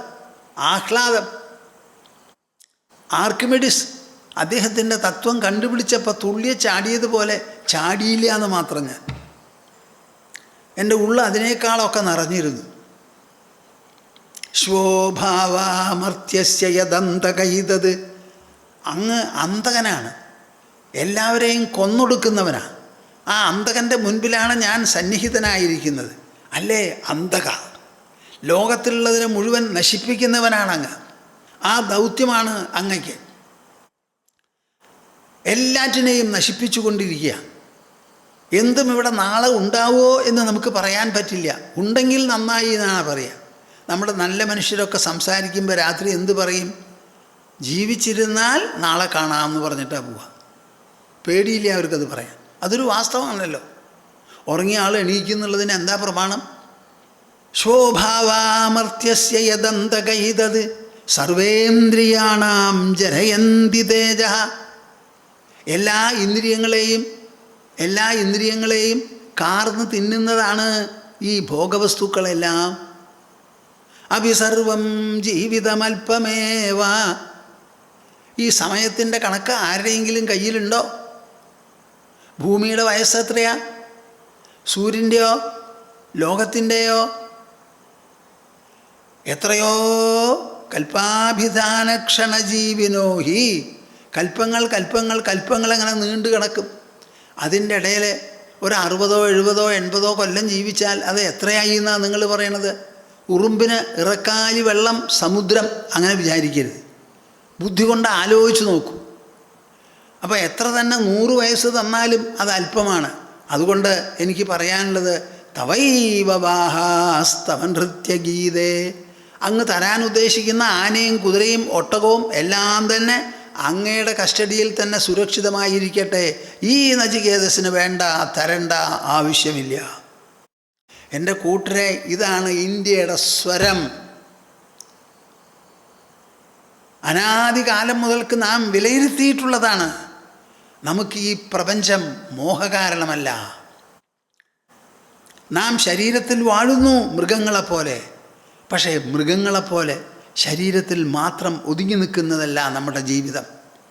ഇന്ദ്രിയങ്ങൾക്ക് മീതെയാണ് മനസ്സ്, മനസ്സിന് മീതെയാണ് ബുദ്ധി, ബുദ്ധിക്ക് മീതെയാണ് എല്ലാറ്റിനേക്കാൾ മികച്ച അന്തരാത്മാവ്. അതിനെയാണ് ഞാൻ ഞാൻ എന്ന വാക്കുകൊണ്ട് നിങ്ങൾ സൂചിപ്പിക്കുന്നത്. നല്ല പോലെ മനസ്സിലാക്കിക്കോളൂ. ആ സത്യത്തെ പരം ധീമഹി, അതിനെ ബുദ്ധി കൊണ്ട് ആലോചിച്ച് ധ്യാനിക്കണം. സത്യത്തെ കാണാൻ പറ്റില്ല. കാണാൻ പറ്റുന്ന വസ്തുക്കൾ ലോകവസ്തുക്കളാണ്, ദൃശ്യങ്ങളാണ്. സത്യം ദൃശ്യമല്ല. കേൾക്കുന്നുണ്ടോ നിങ്ങൾ? എൻ്റെ കൂടെയുണ്ടോ? നമ്മളൊരു വസ്തുവിനെ കാണുമ്പോൾ കാണപ്പെടുന്നതാണ് വസ്തു. കാണുന്നവൻ ആരാ? കാണുന്നവൻ ശരീരത്തിൻ്റെ ഉള്ളിലാണ്. കണ്ണുകൊണ്ട് നാം കാണുന്നു, കണ്ണ് കാഴ്ചയ്ക്ക് ഉപകരിക്കുന്നു എന്നേ ഉള്ളൂ. നമ്മുടെ ഉള്ളിൽ ഒരു ഉണർവുണ്ട്. ആ ഉണർവാണ് മനസ്സിനെയും ഇന്ദ്രിയങ്ങളെയും ഉജ്ജീവിപ്പിച്ച് സക്ഷമമാക്കി ദർശനം സാധ്യമാക്കുന്നത്. ദർശനം എവിടെയാണ് നടക്കുന്നത്? കോർണിയയുടെ ഒരു മില്ലിമീറ്റർ പുറത്തല്ല. കോർണിയ വഴി ബുദ്ധിയുടെ കേന്ദ്രത്തിലാണ് ഈ ദർശനം നടക്കുന്നത്. അപ്പോൾ സർവ്വ അനുഭവങ്ങളും ദേഹത്തിനുള്ളിലാണ്. അവിടെയാണ് കാണുന്നവൻ. ഈ ലോകം മുഴുവനും കാണപ്പെടുന്ന ദൃശ്യം അത് ജഡം. അതിന് ഒരു വിധത്തിലുള്ള ഉണർവുമില്ല. ഞാനൊരു പർവ്വതത്തെ നോക്കി കാണുമ്പോൾ പർവ്വതം എന്നെ കാണുന്നില്ല. ഞാനാണ് ഒരു പർവ്വതമുണ്ടെന്ന് പറയുന്നത്. പാവം പർവ്വതത്തിന് ഞാനൊന്നുണ്ട് എന്ന് പറയാൻ ഇതുവരെ സാധിച്ചിട്ടില്ല. അപ്പോൾ സത്യം എന്ന് പറയുന്നത് പുറത്തോ അകത്തോ, അത് ഉള്ളിലാണ്. അതിൻ്റെ ലക്ഷണം അത് അനശ്വരമാണ് എന്നുള്ളതാണ്. ത്രികാലങ്ങളിലും ഒരുപോലെ നിലനിൽക്കുന്നത്. ആ സത്യത്തെ പരമമാണത്, ശ്രേഷ്ഠമാണത്, ധീമഹി. അതിനെ നിങ്ങൾ ബുദ്ധി കൊണ്ട് ആലോചിച്ച് ഉൾക്കൊണ്ട് ധ്യാനിക്കൂ. ഇതാണ് ശ്രീമദ് ഭാഗവതം. അതിൻ്റെ തുടക്കത്തെ വാക്കെന്താ? ആദ്യത്തെ ജന്മാദ്യസ്യ യതോന്വയാദിതരതഃ. ജന്മ ആദി അസ്യ ഈ സൃഷ്ടിവിശേഷത്തിൻ്റെ ജന്മ ആദി, തുടക്കം ജന്മവും ജന്മത്തെ തുടർന്നുള്ള വികാരങ്ങളും അവസാനം സംഹാരവുമെല്ലാം. ഈ മൂന്ന് വാക്കുകൾ എവിടുന്നെടുത്തതാ? നമ്മുടെ ബ്രഹ്മസൂത്രത്തിലെ രണ്ടാമത്തെ സൂത്രമാണിത്. അഥാതോ ബ്രഹ്മജിജ്ഞാസ എന്ന് പ്രഥമ സൂത്രം, ജന്മാദ്യസ്യ യതഃ എന്നത് രണ്ടാമത്തത്. അപ്പോൾ എവിടെ പോയി കാര്യം? ബ്രഹ്മസൂത്രം എഴുതിയത് എപ്പോഴാണ്? 5000 ചില്ലാനം കൊല്ലങ്ങൾ മുൻപ് വേദവ്യാസൻ എഴുതിയതാണ് മഹാഭാരതവും ബ്രഹ്മസൂത്രവും. ആ 5000 കൊല്ലം മുൻപ് എഴുതിയിട്ടുള്ള ആ 3 വാക്കുകൾ ഏതാണ്ട് 1400 കൊല്ലം മുൻപുള്ള ശ്രീമദ് ഭാഗവത് എഴുതിയതാണ് നമ്മുടെ മുൻപിലുള്ളത്. അതിലിതാ തുടക്കത്തിൽ സ്ഥാനം പിടിച്ചിരിക്കുന്നു, ജന്മാദ്യസ്യ യതഃ. എന്നോട് പറയൂ നിങ്ങൾ, നമുക്കൊരു സംസ്കാരമുണ്ടോ?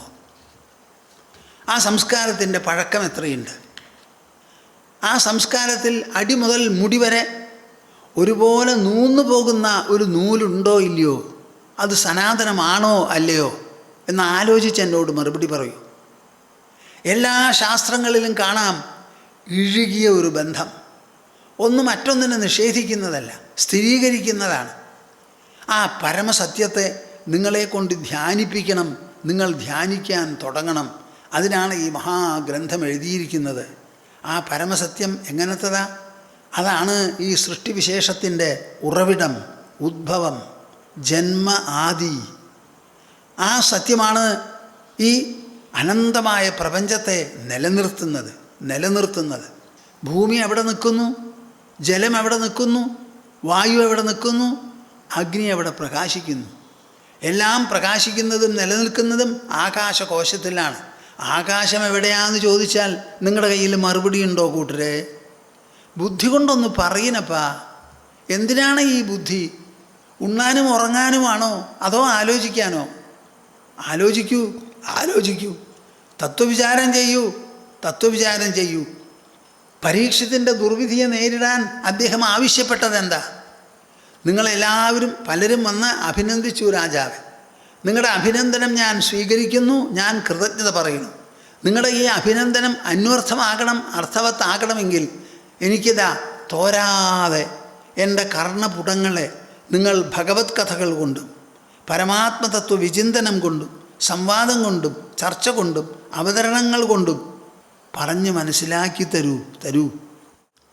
നിങ്ങൾക്കത് സാധിക്കുമെങ്കിൽ മാത്രമേ അഭിനന്ദനം അന്വർത്ഥമാകൂ എന്നാണ് മഹാരാജാവ് പറഞ്ഞത്. ആ മഹാരാജാവോട് പറഞ്ഞ ഭാഗവതത്തിൻ്റെ തുടക്കമാണ് ഇവിടെ. ജന്മാദ്യസ്യ യതോന്വയാദിതരതഃ ചാർത്ഥേഷ്വഭിജ്ഞസ്വരാട്. ഈ ഉറവിടം എന്ന് പറയുന്ന പരമതത്വമുണ്ടല്ലോ, ആ തത്വം എങ്ങനെയാ എവിടെയാ എന്ന് ചോദിച്ചാൽ അർത്ഥേഷു അഭിജ്ഞ. കേൾക്കുന്നുണ്ടോ നിങ്ങൾ? നിങ്ങളെ കണ്ടുകൊണ്ട് സംസാരിക്കുമ്പോൾ എനിക്ക് നിങ്ങളുടെ പ്രതികരണം അറിയാം. കാണാതെ സംസാരിക്കുമ്പോൾ ഒരു വിഷമാത്. അർത്ഥേഷു അഭിജ്ഞ. എല്ലാ പദാർത്ഥങ്ങളിലും ഉണർവ് രൂപത്തിലാണ് ഈ സത്യം പ്രകാശിക്കുന്നത്. സർവ പദാർത്ഥങ്ങളിലും ദ്രവ്യവും ഊർജവുമാണല്ലോ ലോകത്തിൽ. ആ ദ്രവ്യോർജ മിശ്രമായിരിക്കുന്ന പദാർത്ഥങ്ങൾ, വസ്തുക്കൾ എന്തെല്ലാം ഉണ്ടോ അവയെ പിളർന്ന് ചെന്നാൽ അവിടെ പാർട്ടിക്കിളും വേവും രണ്ടുമില്ലാതെ കാണപ്പെടുന്നതൊന്നുമില്ലാതെ പോകുന്ന ഒരു ദശയുണ്ട്. അവിടെയാണ് ഈ ഉണർവിൻ്റെ സാന്നിധ്യം.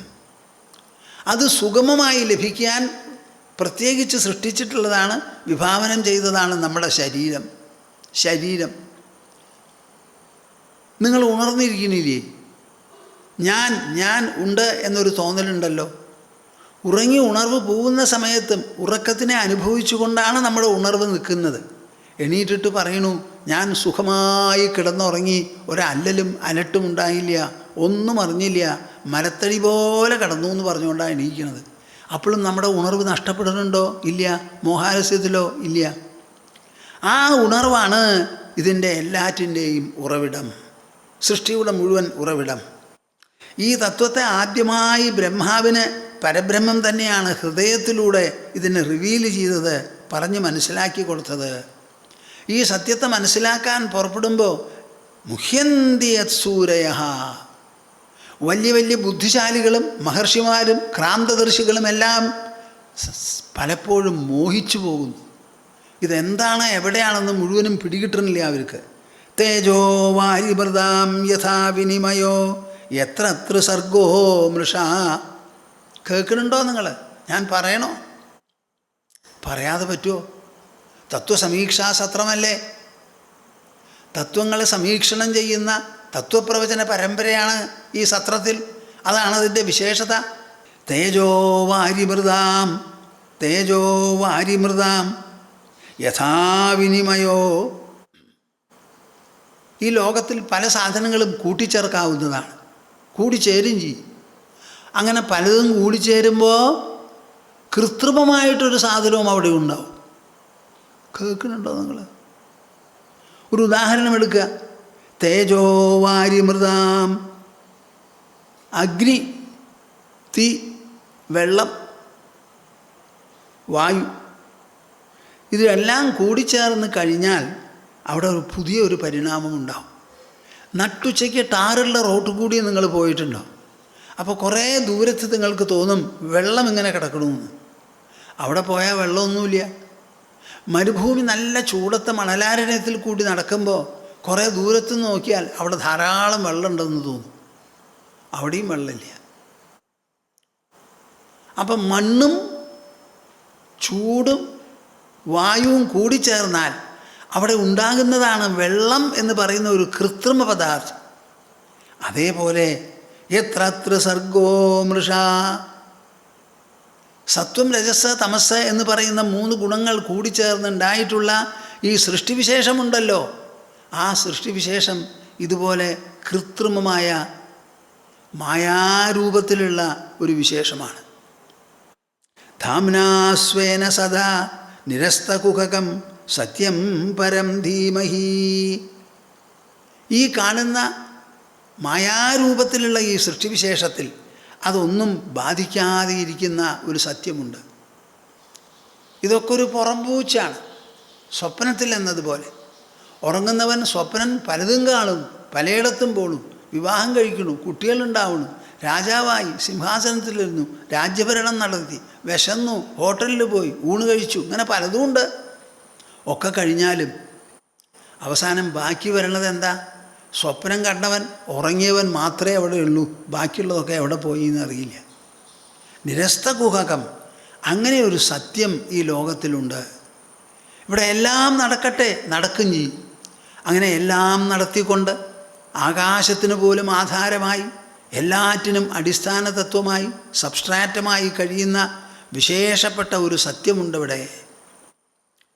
That is the only substratum. All the rest is a superimposition by itself on itself. അവസാനം ഇവിടെ ക്രമവും നടക്കും, അക്രമവും നടക്കും.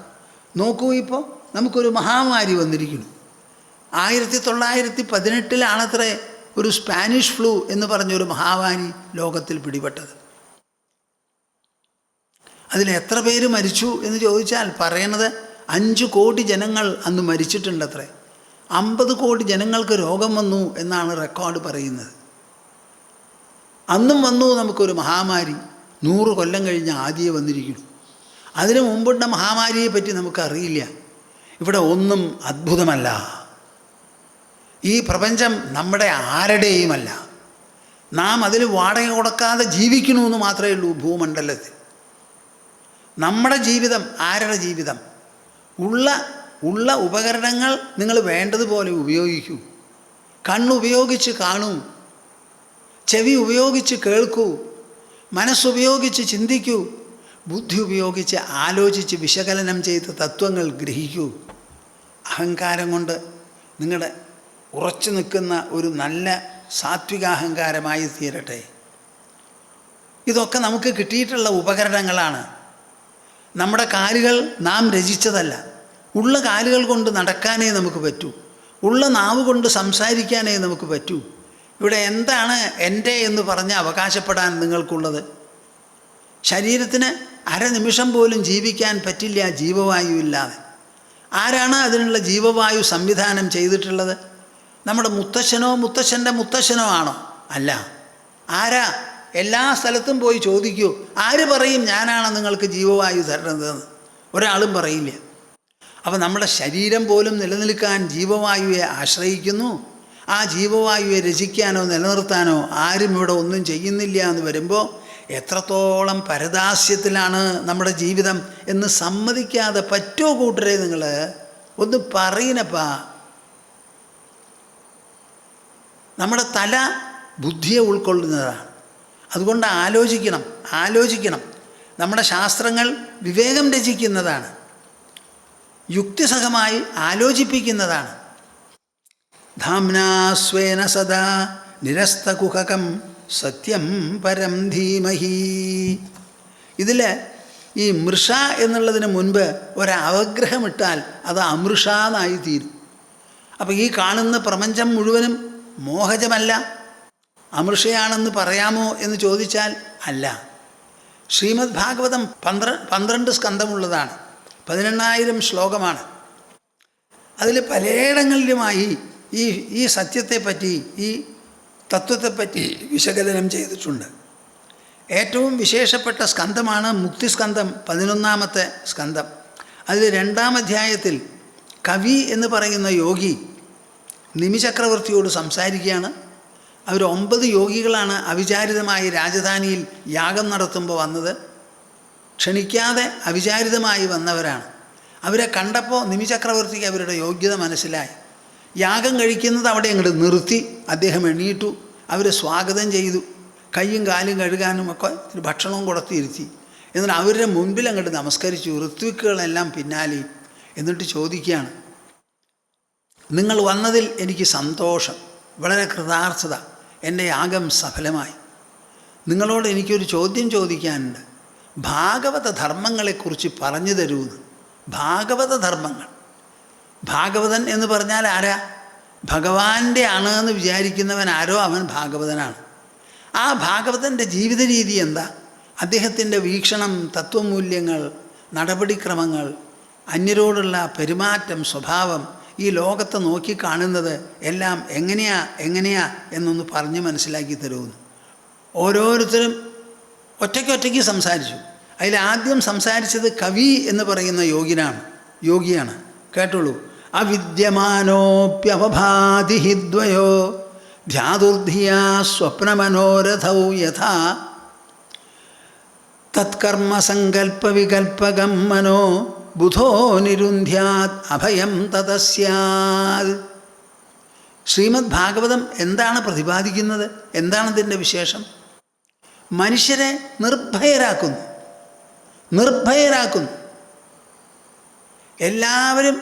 എല്ലാവരും പേടിയിൽപ്പെട്ട് കുഴയുന്നവരാണ്.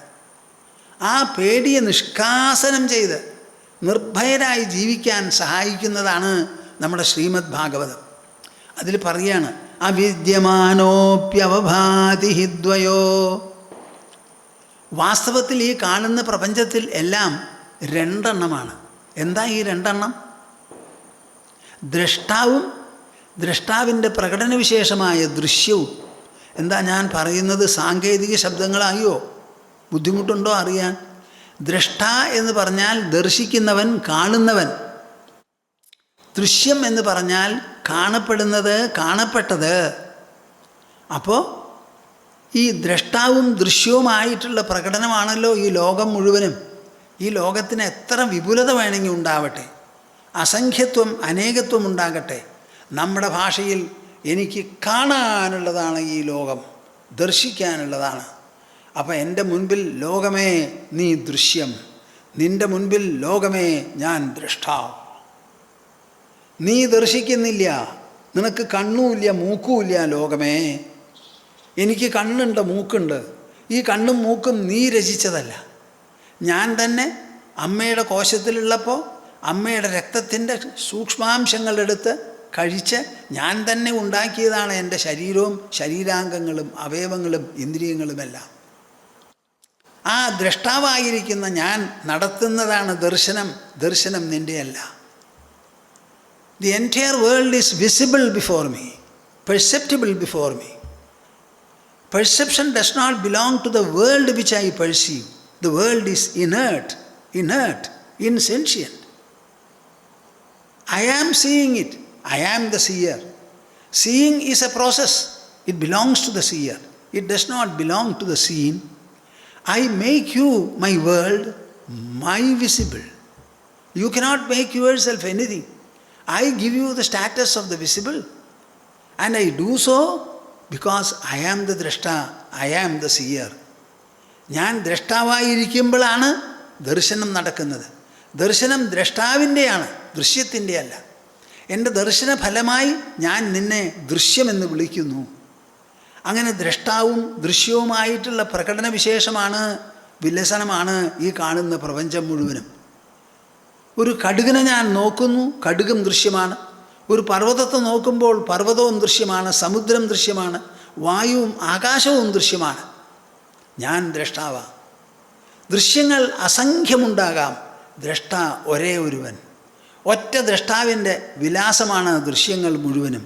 ധ്യാതുർധിയ സ്വപ്നമനോരഥൗ യഥാ. ഏതുപോലെ? എല്ലാം വിസ്മരിച്ച് ശരീരവും മനസ്സും ബുദ്ധിയും അഹങ്കാരവും എല്ലാം വിട്ടുകളഞ്ഞ് കിടന്നുറങ്ങുന്നവൻ. അപ്പോൾ അവിടെ ഒന്നുമില്ലല്ലോ. ലോകവും ഇല്ല, ദേഹവും ഇല്ല, മനസ്സും ഇല്ല, ബുദ്ധിയില്ല, അഹങ്കാരവും ഇല്ല. ആ നിലയിലാണ് സ്വപ്നം കാണുന്നത്. ഈ സ്വപ്നം എവിടുന്ന? ആ ഒന്നുമില്ലാതെ കിടന്നുറങ്ങുന്നവനിൽ നിന്ന് ഈ സ്വപ്നമുണ്ടായത്. ഉറങ്ങുന്നവനിൽ നിന്നല്ല എന്ന് പറയാൻ പറ്റുമോ? ഉറങ്ങുന്നവനല്ലേ ഇത് പരിലസിക്കുന്നത്. അപ്പം ആ ഒരൊറ്റ സ്വപ്നദൃശ്യങ്ങളെ മുഴുവൻ ഉണ്ടാക്കി. അതേപോലെ ജാഗ്രദ്രഷ്ടാവും ഈ ജാഗ്രദൃശ്യങ്ങളെ ഉണ്ടാക്കുകയാണ്. അവിദ്യമാന, അതല്ലാതെ ഇതിന് നിലനിൽപ്പില്ല. അവിദ്യമാന, ഇല്ലാത്തതാണ്. എന്നാലും അവഭാതി, പ്രകാശിക്കുന്നു. ദ്വയ, രണ്ടായി. ധ്യാതുർധിയ, അതിന് കാരണമെന്താ? ഇത് കാണുന്നവൻ്റെ ഉള്ളിലുള്ള ബുദ്ധിയുടെ മഹിമ, ധ്യാതാവിൻ്റെ മഹിമ കൊണ്ടാണ് ദൃശ്യം നിലവിൽ വരുന്നത്. ഇതിലേറെ നിങ്ങൾക്ക് എന്തു വേണം? മൃഷ എന്നുള്ള വാക്കിന്. ഞാൻ നിങ്ങളോട് പറയാൻ ഉദ്ദേശിച്ചത് ആദ്യത്തെ 3 ശ്ലോകത്തെ പറ്റിയാണ്. അതിൽ രണ്ടാമത്തതും മൂന്നാമത്തതും ശ്രീമദ് ഭാഗവതം ഒറിജിനലായിട്ട് ഭാഗവതത്തിൽപ്പെട്ടതോ വേദവ്യാസർ രചിച്ചതോ ആകാൻ തരമില്ല. എന്താ കാരണം?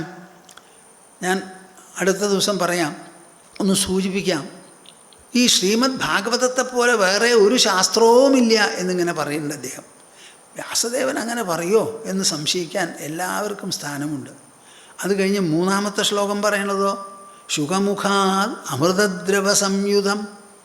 ഈ ശ്രീമദ് ഭാഗവതം മുഴുവനും ശുഖമഹർഷി പരീക്ഷത്തിന് പറഞ്ഞുകൊടുത്ത് അദ്ദേഹത്തിൻ്റെ വാക്കിൽ നിന്ന്, ഉള്ളിൽ നിന്നുള്ള അമൃതരസത്തോട് കൂടിയതാണ്. പക്ഷേ വേദവ്യാസൻ ശ്രീമദ് ഭാഗവതം എഴുതിയപ്പോൾ ശുഗൻ പറയുക എന്നുള്ളത് എങ്ങനെയാണ് പറയുക? എഴുതി കഴിഞ്ഞതിന് ശേഷമല്ലേ പറയുക. അപ്പോൾ ആ 2 ശ്ലോകങ്ങളും ഒരു പക്ഷേ വേദവ്യാസ മഹർഷി എഴുതിയതാവില്ല. നമുക്കിത് അറിയണ്ട ആരെഴുതിയോന്ന്. ശ്രീമദ് ഭാഗവതത്തിൻ്റെ മഹിമയും യോഗ്യതയും കണ്ട് ഏതോ തക്ക യോഗ്യതയുള്ള ഒരാൾ 1-2 ശ്ലോകം അതിൽ കൂട്ടിച്ചേർത്തു ഭാഗവതത്തെ വിവരിക്കുന്നത്. അതിലിപ്പോൾ എന്താ തെറ്റ്? രത്നം എടുത്ത് സ്വർണത്തിൽ കെട്ടിക്കുന്ന പോലെയല്ലേ ആവുള്ളൂ. അതിലിപ്പോൾ എന്താ കുഴപ്പം? ഒരു കുഴപ്പമില്ല. അപ്പോൾ നിങ്ങളെല്ലാവരും മനസ്സിലാക്കണം, ഈ ശ്രീമദ് ഭാഗവതം ഒരു പാരമഹംസ്യ സംഹിതയാണ്.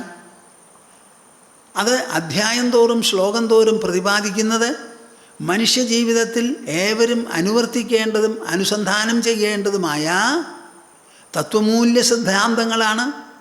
ഈ തത്വങ്ങളും മൂല്യങ്ങളും സിദ്ധാന്തങ്ങളും ശരീരത്തിന് സ്വർണ്ണാഭരണങ്ങൾ എങ്ങനെയോ അതുപോലെ നിങ്ങളുടെ മനസ്സിനും ബുദ്ധിക്കും അലങ്കാര വസ്തുക്കളാണ്. ഈ തത്വമൂല്യ സിദ്ധാന്തങ്ങൾ ധരിക്കും തോറും ഉൾക്കൊള്ളും തോറും നിങ്ങളുടെ ജീവിതം കൂടുതൽ കൂടുതൽ ധന്യമായി, കൂടുതൽ കൂടുതൽ കൃതാർത്ഥമായി, കൂടുതൽ കൂടുതൽ മംഗളകരമായി പ്രോജ്വലിക്കും. അങ്ങനെ ഈ സത്രത്തിൻ്റെ, തത്വസമീക്ഷാ സത്രത്തിൻ്റെ, നൈമിഷാരണ്യത്തിലുള്ള തത്വസമീക്ഷാ സത്രത്തിൻ്റെ ഒരേ ഒരു ഉദ്ദേശം, ഗൃഹസ്ഥന്മാരുടെ കുടുംബങ്ങളിൽ ശ്രീമദ് ഭാഗവതത്തിൽ തത്വമൂല്യ സിദ്ധാന്തങ്ങൾ ഊടും പാവുമായി പരിലസിക്കണം. ഇതിൽ കാര്യങ്ങൾ മനസ്സിലാക്കി അച്ഛനമ്മമാർക്ക് മക്കളോട് സംഭാഷണ രൂപത്തിൽ പറഞ്ഞു കൊടുക്കാൻ സാധിക്കണം. ഞാൻ ഈ പറയുന്നത് നിങ്ങളെല്ലാവരും കേൾക്കണം.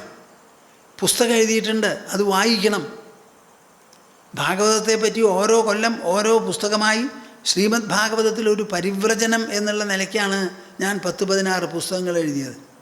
ആ പുസ്തകങ്ങളൊക്കെ നിങ്ങൾ വായിച്ചു നോക്കൂ. എന്നിട്ട് ശ്രീമദ് ഭാഗവതം എന്ന് പറയുന്നത് സംഗ്രഹരൂപത്തിലെങ്കിലും നിങ്ങളുടെ മനസ്സിലും ബുദ്ധിയിലും സൂര്യപ്രകാശം പോലെ പരിലസിക്കട്ടെ. അങ്ങനെ പരിലസിക്കാൻ തുടക്കുമ്പോൾ നിങ്ങളുടെ വീട്ടിലുള്ള സംഭാഷണം മാറും, ഭാര്യാഭർത്താക്കന്മാർ തമ്മിലുള്ള സംവാദം മാറും, കുട്ടികൾക്ക് പറഞ്ഞു കൊടുക്കാൻ എന്തെങ്കിലും ചരക്കുണ്ടാവും നിങ്ങളുടെ കയ്യിൽ, പ്രത്യേകിച്ചും പേരക്കുട്ടികൾക്ക്. എൻ്റെ ചെറുപ്പകാലത്ത് എൻ്റെ അമ്മ പകലെ ജോലി മുഴുവനും കഴിഞ്ഞ് രാത്രിയുള്ള ജോലിയും കഴിഞ്ഞ് അവസാനം ഒരു ഉരുള ചാണം തൊഴുത്തിൽ ചെന്ന് എടുത്തുകൊണ്ട് വരും, പച്ച ചാണം. അതങ്ങോട്ട് ഉരുട്ടി വലത്തെ കയ്യിൽ തന്നെ അങ്ങനെ കൊണ്ടുവന്നിട്ട് എപ്പോഴും 2 അടുപ്പുണ്ടാവും, തീ കെട്ടുപോകാൻ പാടില്ല, അതാണ് പ്രമാണം. അപ്പോൾ ഒരു അടുപ്പിൽ തീ ഇങ്ങനെ മാന്തി അതിൻ്റെ ഉള്ളിൽ ഈ പച്ച ചാണം ഇട്ട് മൂടും. ആ ചാണമാണ് പിറ്റേ ദിവസം തീ നിറഞ്ഞിരിക്കുന്ന ഒരു ഉണ്ടയായി ഉണങ്ങിയത് മറ്റേ അടുപ്പിലിട്ട് കൊളുത്തുക.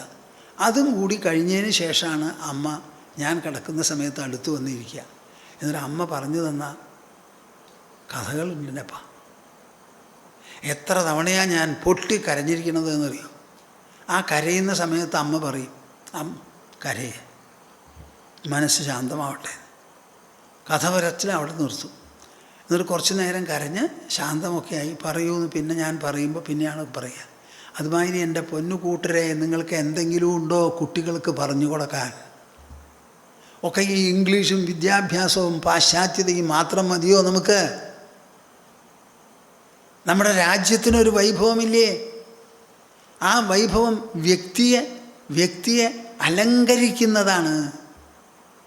ബാക്കിയുള്ളവർക്ക് കാണാൻ വേണ്ടിയുള്ള പണ്ടങ്ങളും പാത്രങ്ങളുമല്ലാതെ അവനവനെ ആസ്വദിക്കാനുള്ള ഉൾ വിഭവങ്ങളാണ്. ഈ ലോകത്തിൽ ഏറ്റവും ബഹുമാനിക്കപ്പെടുന്നവൻ ആരെയാ? ഒരു രാജാവിനെ അദ്ദേഹത്തിൻ്റെ രാജ്യത്തിൽ ആദരിക്കും. വിദ്വാൻ സർവത്ര പൂജ്യതേ എന്ന് കാളിദാസൻ പറഞ്ഞപ്പോൾ ഭോജരാജാവിന് സഹിക്കു വയ്യാതെ പുറത്തേക്കാക്കി, നാട് കടത്തി. ഒരു രാജാവിന് തൻ്റെ രാജ്യത്തിൽ മാത്രമേ ബഹുമതിയും ആദരവും ഉള്ളൂ. ഒരു വിദ്വാൻ എവിടെ ചെന്നാലും ആ ആൾക്ക് ആദരവാണ്. ഭോജരാജാവ് വേഷം മാറി സഞ്ചരിക്കുമ്പോൾ പലയിടത്തും ചെന്നപ്പോൾ കാളിദാസൻ്റെ പേരും കാളിദാസനോടുള്ള ആദരവും അദ്ദേഹം നേരിൽ കണ്ടു. അപ്പോഴാണ് ഞാൻ ചെയ്തത് തെറ്റാണ്, വങ്കത്തരം എന്ന് പറഞ്ഞ് അദ്ദേഹത്തിന് തിരിച്ചു കിട്ടാൻ വേണ്ടി സമസ്യയൊക്കെ കൊടുത്ത് ദൂതന്മാരെ പറഞ്ഞയച്ചത്. നിങ്ങൾ നല്ല പോലെ മനസ്സിലാക്കൂ. ഇതൊക്കെ ഗ്രഹിക്കണം, മനസ്സിലാക്കണം. ബാക്കിയുള്ളവർക്ക് പറഞ്ഞു കൊടുക്കാനും നിങ്ങൾക്ക് സാധിക്കണം. അമ്മിഞ്ഞ ഊട്ടിയത് കൊണ്ട് മാത്രം ഒരു കുട്ടിക്ക് ആയില്ല. ശരീരത്തിൻ്റെ വളർച്ച അമ്മിഞ്ഞ കൊണ്ട് നടക്കും. മനസ്സിൻ്റെ വളർച്ചയോ, ആ മനസ്സിൻ്റെ വളർച്ചയുടെ മുൻപിൽ നിങ്ങൾ പിച്ചക്കാരാവരുത്, ധനികന്മാരാകണം എന്നാണ് ഈ സ്വാമിജിക്ക് നിങ്ങളോട് പറയാനുള്ളത്. ഞാൻ തൽക്കാലം നിർത്തട്ടെ, നമുക്ക് തുടരാം. എല്ലാം കൂടി 8 ദിവസമാണല്ലോ. അപ്പോൾ ഇന്നിപ്പോൾ വിളക്ക് കൊളുത്തി ഈ സത്രം ഉദ്ഘാടനം ചെയ്തു. ഒരു ഉദ്ഘാടന പ്രസംഗം അല്ലെങ്കിൽ ഒരു ഉദ്ഘാടന അഭിസംബോധന എന്നുള്ള നിലയ്ക്ക് ഞാനും സംസാരിച്ചു. നിങ്ങളെല്ലാവരും നന്നായിരിക്കൂ. നിങ്ങളുടെ കുടുംബത്തിൽ നല്ല കുട്ടികളുണ്ടാവണം. കുട്ടികളല്ല, കുട്ടികൾക്ക് കുട്ടികളും പേരക്കുട്ടികളും ഉണ്ടാവണം. അവർക്കെല്ലാവർക്കും കുടുംബസ്നേഹം വേണം. അതുപോലെ തന്നെ സമാജസ്നേഹവും ഉണ്ടാകണം. മാത്രമല്ല അവർ പഠിച്ച് സമർത്ഥന്മാരായി പ്രവർത്തനശേഷിയോടുകൂടി വളർന്ന് നമ്മുടെ രാജ്യത്തിനും ലോകത്തിനും ഉത്പാദനശേഷി വർദ്ധിപ്പിക്കാനുള്ള സംഭാവനയും നിങ്ങളുടെ കുടുംബാംഗങ്ങളിലൂടെ ഉണ്ടാവണം. ഇത്രയും ആയാൽ തോന്നുന്നു എനിക്ക് നമ്മുടെ രാജ്യവും ലോകവും നന്നാവും. അതിനായി ഞാൻ എല്ലാവരെയും അനുഗ്രഹിക്കുന്നു, മനസ്സാ ആലിംഗനം ചെയ്യുന്നു. ഞാനൊരു ശ്ലോകം പറഞ്ഞ് അവസാനം ഒരു ഓങ്കാരം കൂട്ടായി ജപിച്ച് നമുക്ക് നിർത്താം. ഇതാണ് നമ്മുടെ ചിട്ട. ഞാൻ പറയാൻ പോകുന്ന ശ്ലോകം എന്താണെന്ന് അറിയാമോ നിങ്ങൾക്ക്? 16 വയസ്സുള്ള ശ്രീരാമന് വസിഷ്ഠ മഹർഷി 18 ദിവസം സൂര്യോദയം തൊട്ട് സൂര്യാസ്തമനം വരെ തത്വോപദേശം നടത്തി മനസ്സിലുള്ള മോഹം തീർക്കാൻ. അതിൽ പ്രധാനപ്പെട്ട ഒരു ശ്ലോകമാണ്, ഒരു ഉപദേശമാണിത്. സംവേദ്യവർജിതമനുത്തമമേകമാദ്യം സംവിത്പദം വികലനം കലയൻ മഹാത്മൻ ഹൃദ്യേവതിഷ്ഠ കലനാരഹിതക്രിയാം തു കുർവൻ അകർത്തൃപദമേത്യ ശമോദിതശ്രീ. കുർവൻ അകർത്തൃപദമേത്യ ശമോദിതശ്രീ. ഹരി ഹരി ഹരി. നമുക്ക് എല്ലാവർക്കും കൂടി ഒരു ഓങ്കാരം ജപിക്കാം. ലോകം മുഴുവനും വ്യാപിക്കണം ഇതിൻ്റെ മംഗളധ്വനി. നിങ്ങളെല്ലാവരും കണ്ണടച്ച മുൻപോലെ ഇരിക്കും. ഇതാ ഓ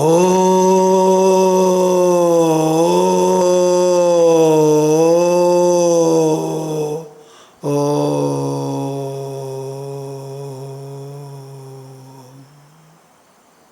ഈ ഓൺലൈൻ പരിപാടി എങ്ങനെയാണ് നടക്കുന്നത്, നിങ്ങളുടെ പങ്കാളിത്തം എങ്ങനെ, എന്താണ് നിങ്ങളുടെ അനുഭവം എന്നുള്ളതൊക്കെ ഒന്ന് അറിയിപ്പിക്കാം. അതിനുള്ള വഴിയൊക്കെ ഓൺലൈനിൽ തന്നെ ഉണ്ടല്ലോ. നിങ്ങളെല്ലാവരും അവരവരുടെ അഭിപ്രായങ്ങൾ അറിയിക്കുന്നത് നന്നായിരിക്കും. നിർത്തട്ടെ. ഹരി ഹരി ഓം ദസ്സ. നടക്കട്ടെ.